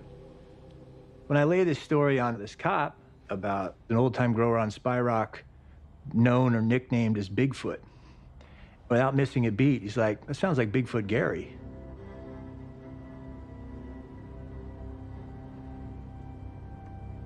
There's a guy named Bigfoot Gary.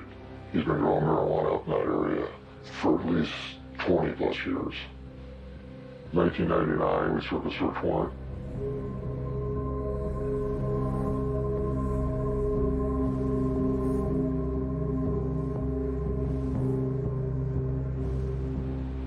See several hundred marijuana plants.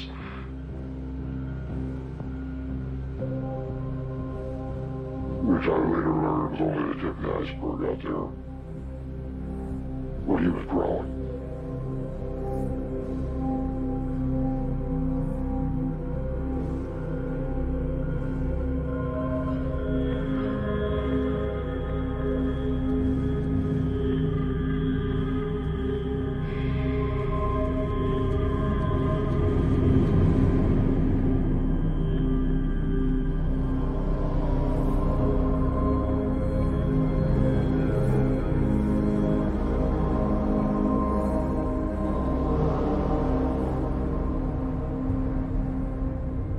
Right now, there are snitches in and around Laytonville, California, who are asking around on my behalf about Bigfoot Gary, about Hell's Angels, about murders. One thing that would make me feel a lot better is if I were able to find somebody that put Bigfoot Gary together. If I find somebody, whether cop or crook, that says, hey, yeah, when I was a young guy in the early 90s, he worked for Bigfoot Gary. Fuck, man, that would be huge. One other thing I would really like to know is why they pulled in and searched his property in relation to the 2013 murder of Hugo Lea Lopez. Okay? Why did they key in on him? Did they actually think that he had anything to do with it? I'd really like to know that.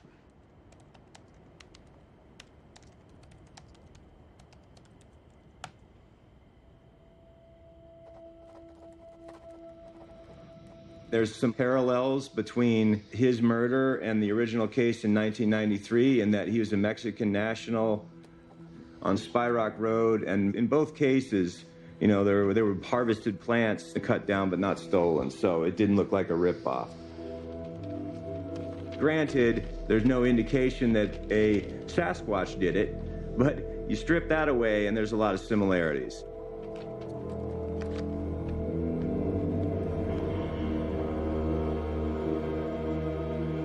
Mi tío Hugo era alto, delgado, le gustaba reírse. A veces se enojaba, pero así era su forma de ser. Se portaba bien con mi tía Aris, con sus hijas. Él estaba ahí para apoyarlas en todo. Eso quería dedicarse él a plantar las marihuana pero él nunca pensó de las consecuencias. Mi tío Hugo me decía, tú sigue trabajando, tú cuando crezcas disfruta de tu vida.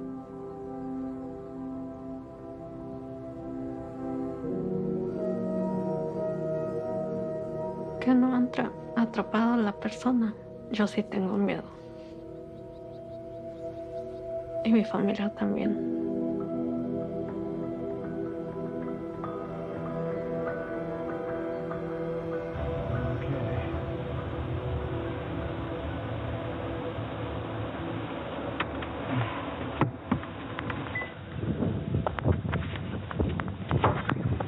David? Hey, how are you? Good, thanks. Nice to see you. You want to put a mask on? You want? You all right if I record this? Yes, it's fine. Okay, thanks. I came in the fall of 13 after this case had kind of slowed down, and then the next group of cases come in, as they always do. I've been in communication with the family.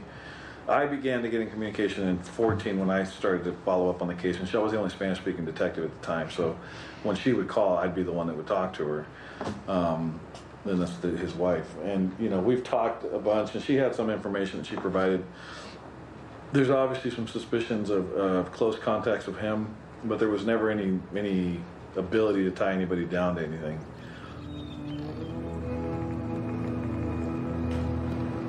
Didn't somebody in his family call and say Hugo's dead up there in a tent? I think so. I think that's how it played out. There was no discovery of his death. There was, this is where he's at and he's dead. Yeah. And then they go up and they discover him in the tent.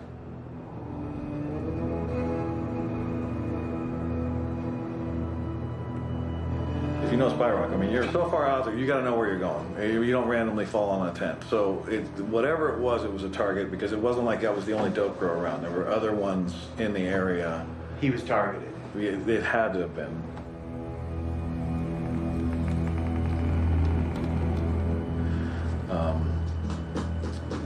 How hard is it for you to investigate a homicide where, like, the victim is an undocumented, you know, worker? Oh, it's difficult. With the growers' cases where you have Hispanic workers, it's extremely difficult. We probably have more bodies than we could even count right now up in the hills. A lot of unreported murders. Oh, I'm sure there are. You know, a lot of unsolved. It's pretty bad. And it's not because we're not trying, it's because we don't have the cooperation from the community in a lot of them. Especially with marijuana grows, you know, who's going to be willing to talk to us? How are Mexican immigrants perceived in Mendocino? What's like the level of just out-and-out racism in Mendocino County, do you think? The voice that's being put out there right now, well, all Hispanics are dope growers. Well, it's not true. My dad came here back in the late 60s. Where I grew up, my family and a couple others were some of the first Hispanics in the valley. And there was definitely racism then. And I don't know who you've talked to. I can imagine that the Hispanic growers may not be as open and forthcoming to you as the old white to be dope growers. You know, they don't talk to me, and I'm Hispanic. I've got another Hispanic deputy. We try our best, but there's that fear of being in the black market and not wanting to get in trouble for what they're doing. Right. Hugo's murder is going to be a tough case to solve because of what he was involved in, because of where it happened. I have no doubt that there are a number of people who live and grow dope on Spy Rock Road that know exactly who killed Hugo and why. I have of equally little doubt that none of those people would ever give it up to law enforcement.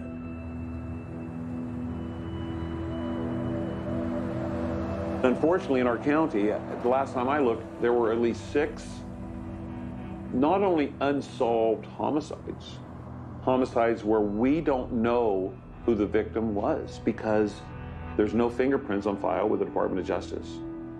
In America, they've never been reported missing. We've collected the DNA on these people, but DNA only works if you have something to compare it to.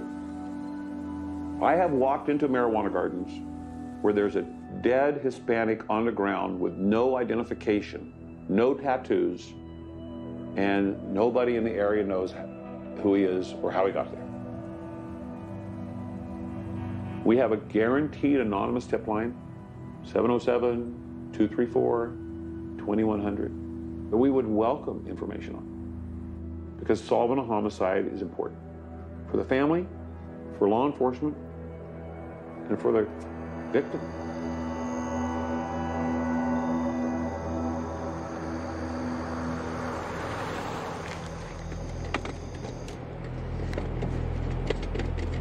Okay.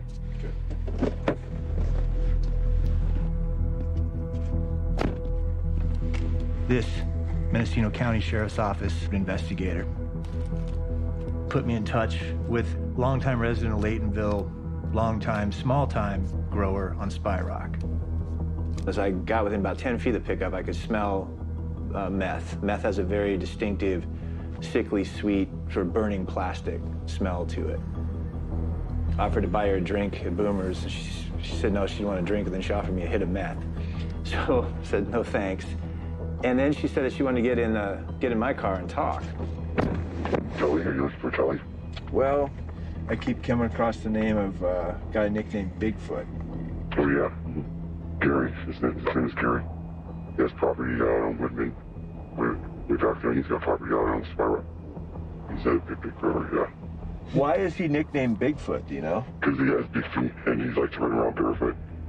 It says he gave him the nickname Bigfoot Gary. There's a guy by the name of Hugo Lea Lopez that was killed on Spy Rock in 2013.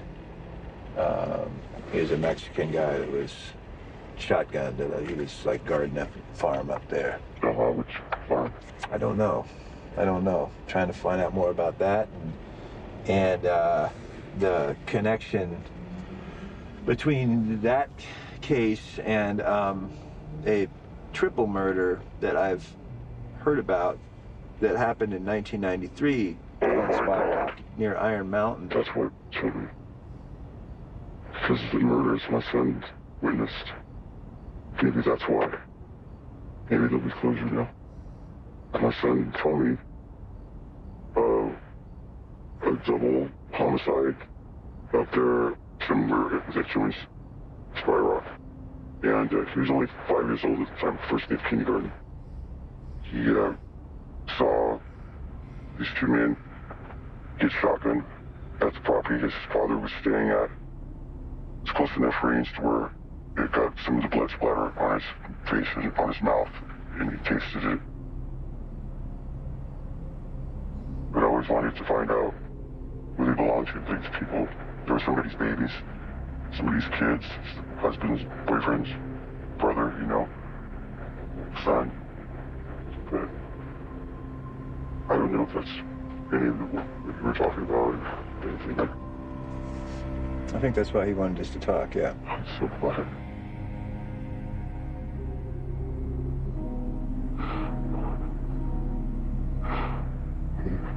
Leave.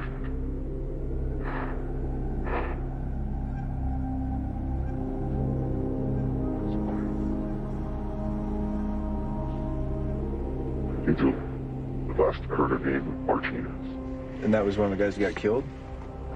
Somebody, yes, I don't know. First name, last name. Yeah.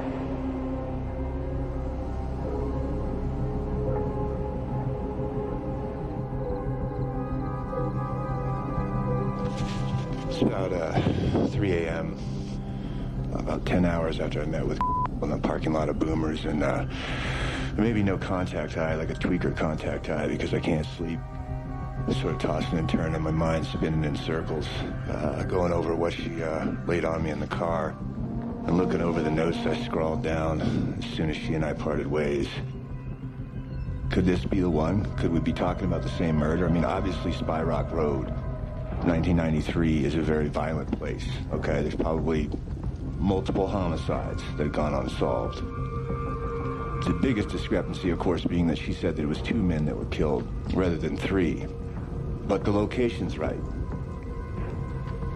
The one other detail that she seemed certain on was that the name of one of the men that was killed was Martinez.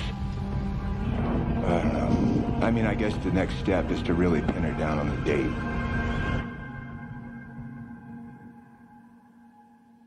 Some of the things we'll be saying is like, Gary would like it, what it says, of going public with it, kind of like, they would never done that.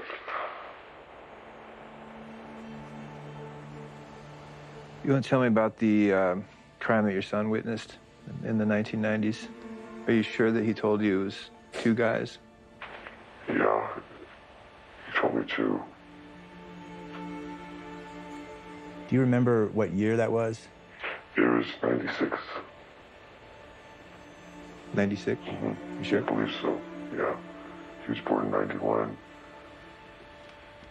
I'm pretty sure it was 96, yeah. Fuck, man. Once we started probing further, it turned out that it was off by a couple years. So, different multiple homicide on Spy Rock Road. Unsolved, unreported, bodies buried in the woods.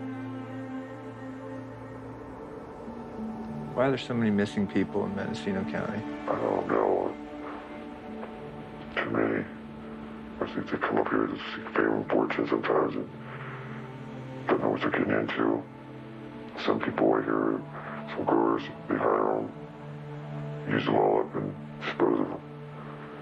It's just cutting costs. It's terrible, it's greedy. They belong to somebody. It's horrible.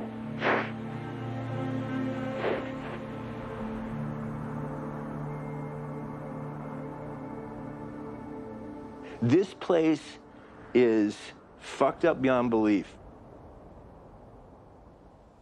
People pass through here and they just see how beautiful it is in terms of the natural environment.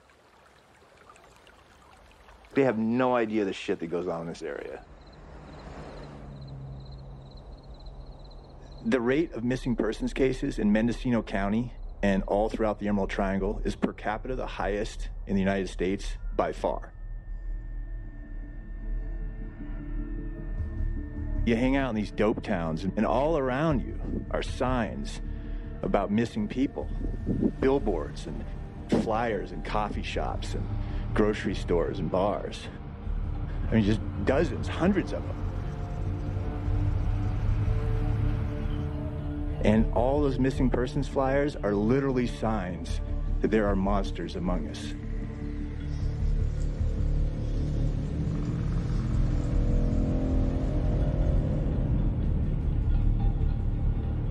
Look, I learned when I was still a little boy that monsters are real and they will hurt you, okay? But real life monsters aren't huge and hairy with fangs. They're smiling and friendly until they're not. So I'm attuned to monsters, and the more time I spend in the Emerald Triangle, the more I sense a lot of them up here, hurting a lot of people. I mean, you go asking around about 3 dead men, and the question you get back the most is, which 3 dead men?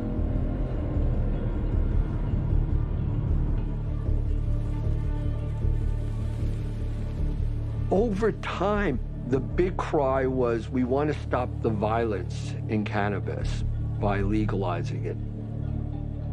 In truth, since legalization, the violence has escalated hundreds of folds, not a little bit.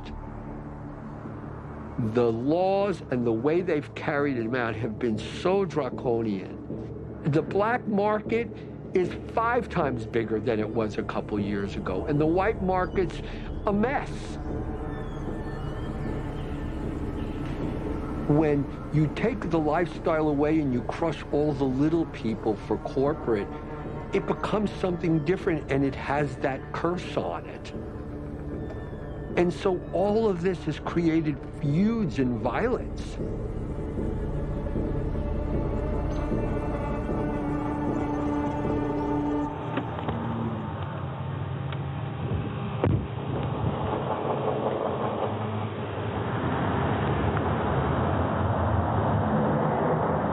You guys know a guy named Bigfoot Gary? Lives around here? No?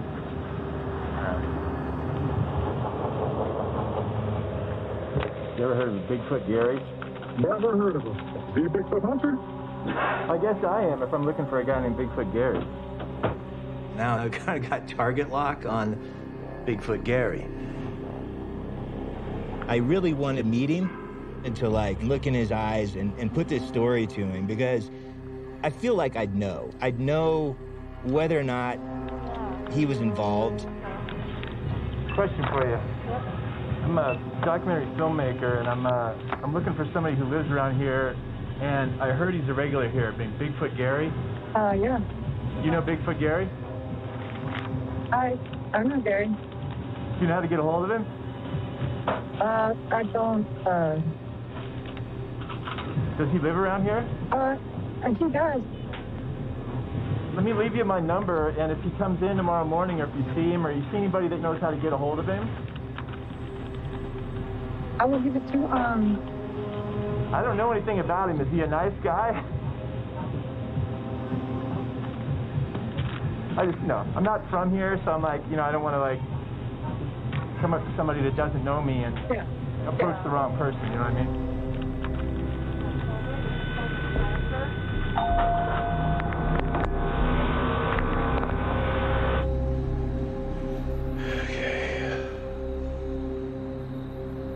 How's it going? Yeah. Okay, cool. Bandana works. It's like a snitch. I know this is weird. Not a snitch, you're a source. Yeah, you don't have hard facts here. This is just that, like, happened. We can't prove. Yeah. When did you first meet Bigfoot Gary? In 2006. How many seasons did you work for Gary? 2. What was he like to work for? What kind of a boss is he? Pain in the ass, for sure. He's just like one of those bosses you just don't cross or piss off. I'm dying in here. It's like so hot with this shit on. Yeah. All right, let's start over on a little different tack. How high up the food chain is he? Like, where does he fit in around here? I'd say pretty close to the top. You think Gary's capable of killing somebody or having him killed? Probably have somebody else do it. I could see that. Especially if the circumstances of why. I mean, any man probably would. Which circumstances? That his daughter was raped by them. Yeah, I wasn't there back then, but that's what I've heard. Take me through what you've heard. Gary's daughter, she was pretty cool, but back then she partied a lot. She got this pool, she messed up somewhere. She was raped by 3 of them, and Gary found out about it. They're probably still on the hill, meaning their bodies. Most likely. I mean, there was a few excavators downhill that easily get rid of something like that.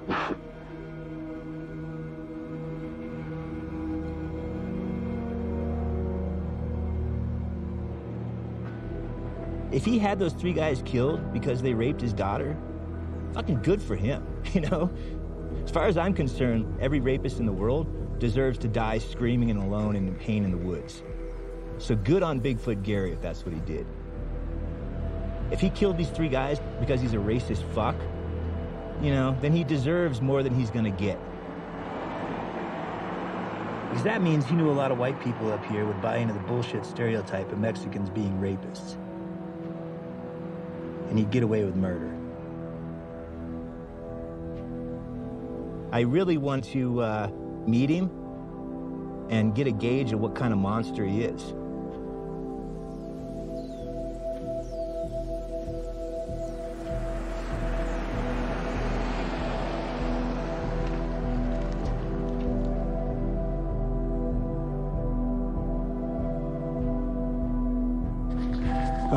Okay, so I just came down off the mountain, and I didn't have any cell service, so as soon as I got back on the grid, I had 2 text messages pop up, bang, bang.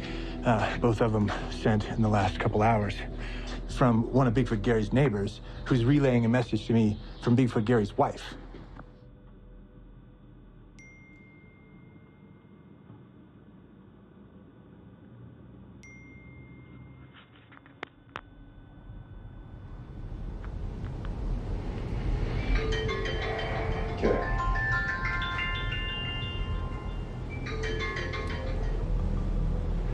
This is David.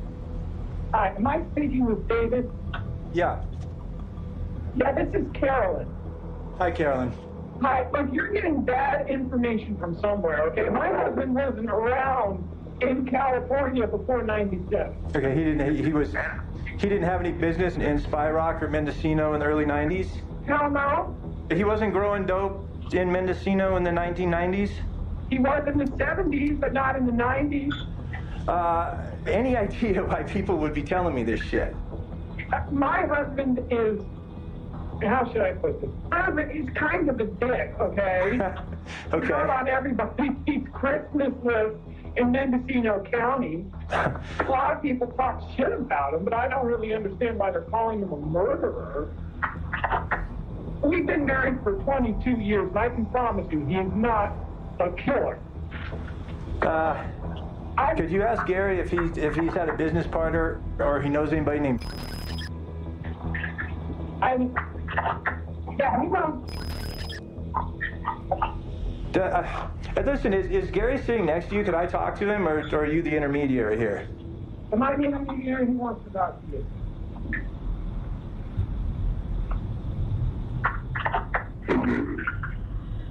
Hey, Gary.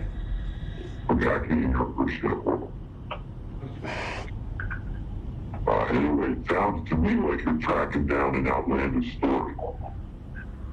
But the fun goes like off path with him up around Woodman Canyon.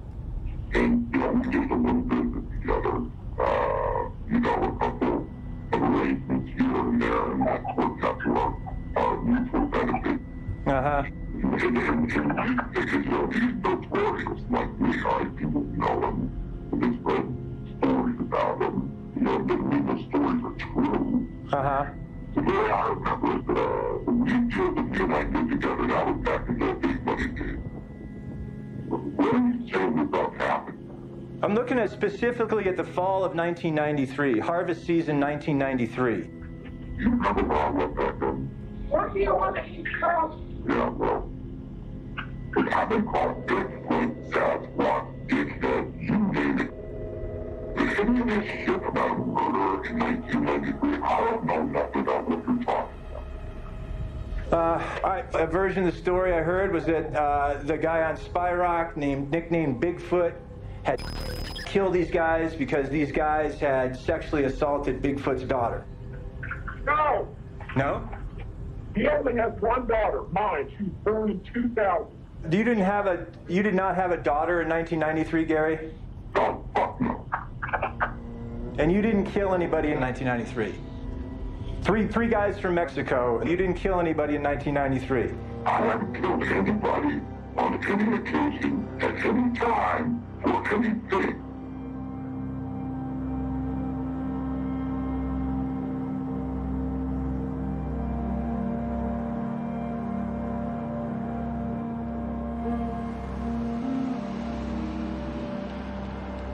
The rumor mill on the mountain is that Bigfoot Gary arranged to have murdered 3 guys who'd raped his daughter.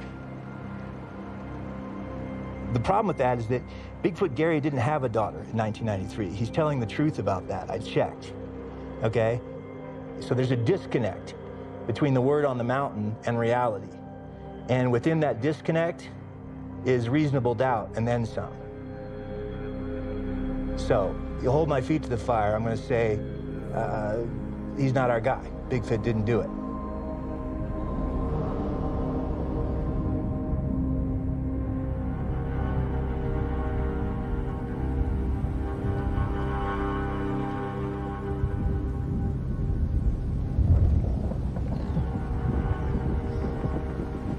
There is this elusive truth that I've glimpsed, through the trees. And it's like the same obsession that drives squatchers to spend half their lives in the woods. They do it because they're obsessed. They're convinced that they're always just one step away from getting the proof they need, right? Am I just doing the same shit? Am I just out there running around the woods, convinced that I'm just one move away from really cracking this case and being able to explain exactly what happened in 1993?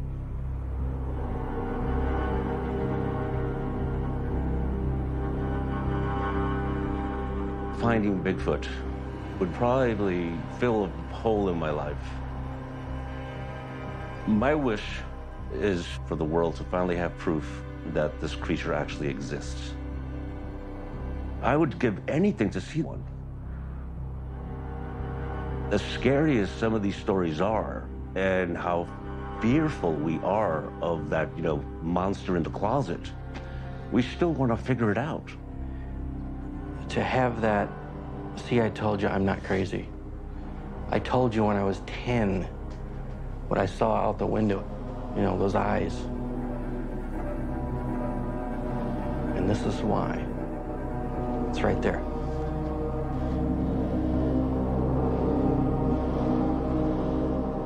The story of Sasquatch or of man-like monsters has been with us from the very beginning. Some of the earliest literary traditions in the West, and, well, in the East for that matter, have included this wild man figure, a representation of perhaps our alter ego, our lost connection to wild places.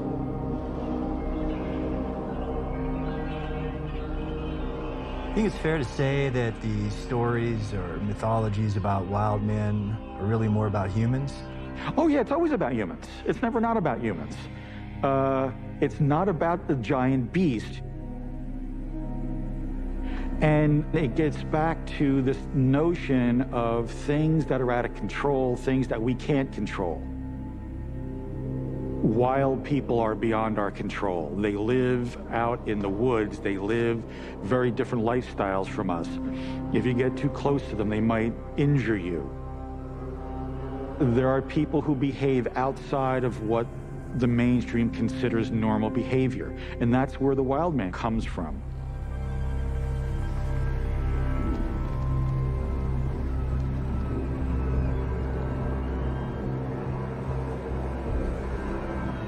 With these kinds of investigations, you get a lead, right? Or you see a path that you want to follow.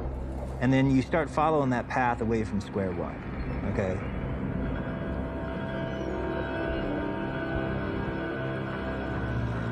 And then you wind up like pretty far deep into the labyrinth. And sometimes that path dead ends. And when that happens, that's when you need to go back to the beginning. You need to go back to square one and be like, what have I missed?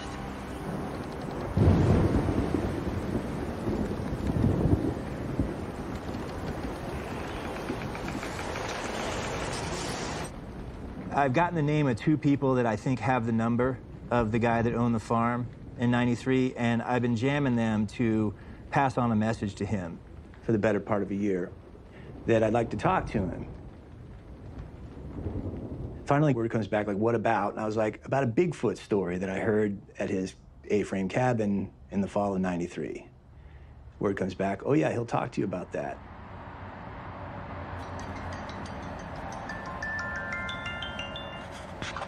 Hello, this is David. No names. Don't say anyone's name. Okay.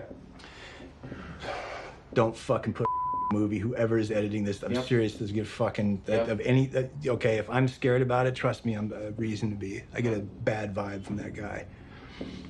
Of all the people, honestly, that I've been dealing with, he's the one that has me the most concerned.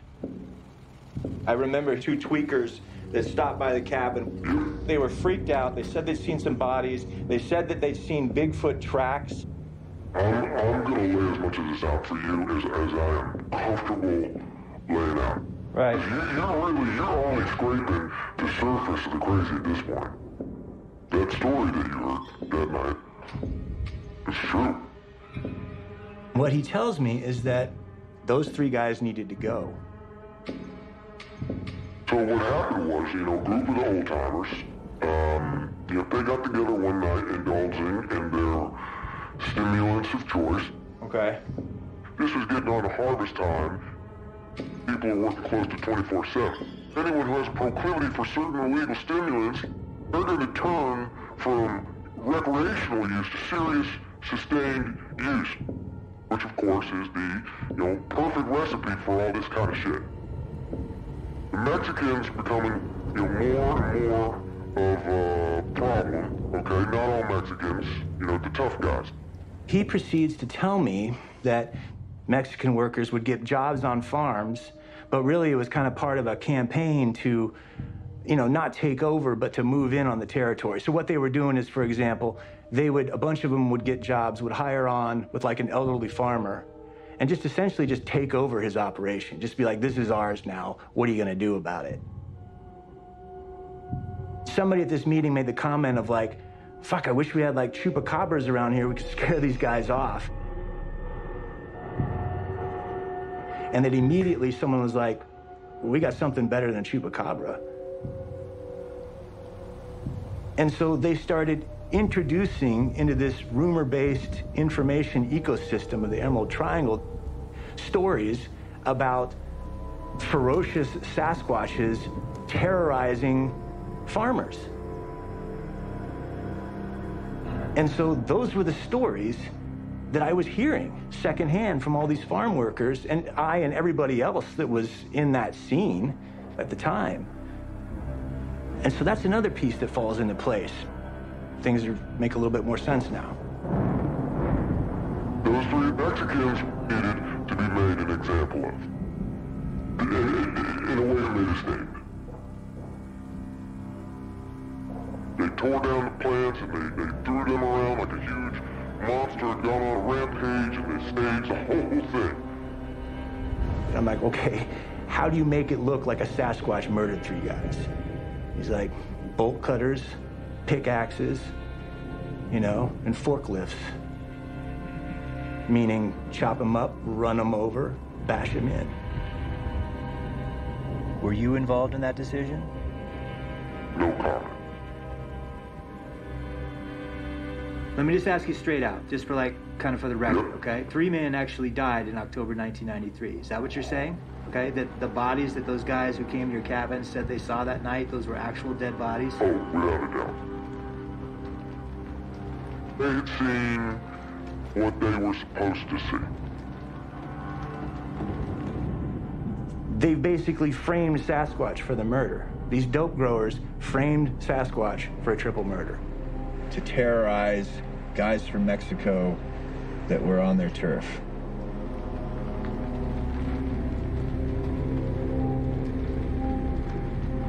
He said that what they did is they arranged for chatterboxes, as he put it, to see the bodies. And that guy that had come to that cabin that night, the guy that was on crystal meth, he was one of the chatterboxes, all right? Because that's the way that the story would get spread, okay? The other guy was in on it too, took him up there. Holy shit, they're fucking dead. Look at their bodies. Look at these tracks, okay? Fucking Bigfoot killed these three guys, man.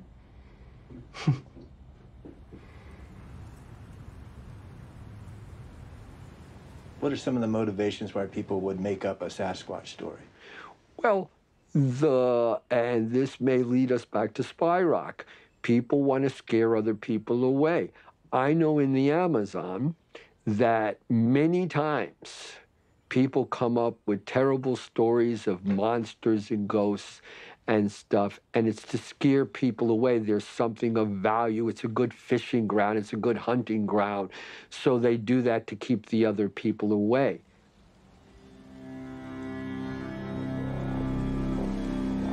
Myth is super powerful.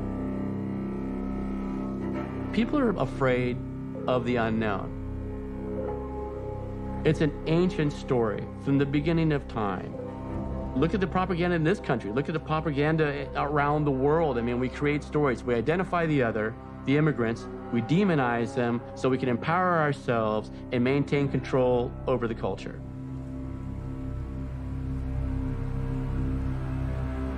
I could see that happening just in how I knew people from that area to behave when they felt threatened by outsiders. Well, this was obviously like a killing where people witnessed the aftermath of it and were then told to go tell people about it.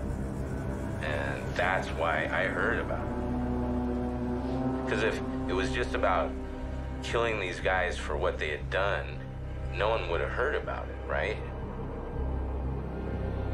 Plenty of people have been killed up there and buried in a shallow grave on a mountaintop and never found. They really did these guys in to send a message.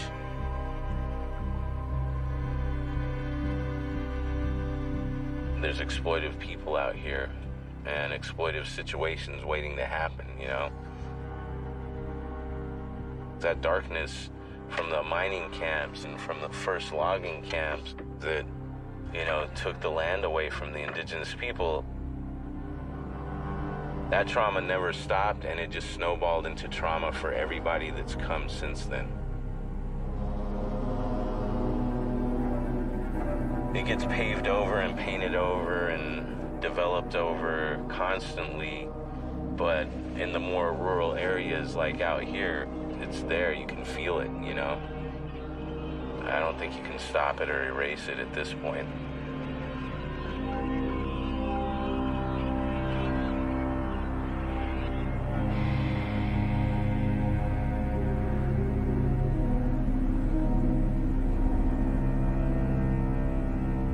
This started as a ghost story about 3 guys getting killed on a dope farm in 1993. I have moved with every step of this endeavor towards believing that these 3 murders actually occurred. It's just like not an easily solvable case. I mean, there was no police report, there's no bodies. I think it's impossible that I would ever, with absolute certainty, feel like I knew exactly what had happened and why.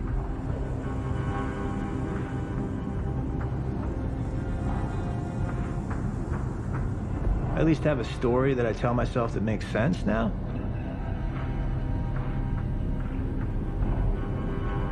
No, I don't fucking think Bigfoot did it. No.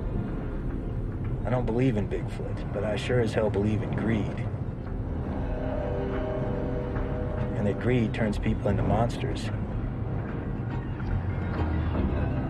It's not Bigfoot making all those people disappear in the woods.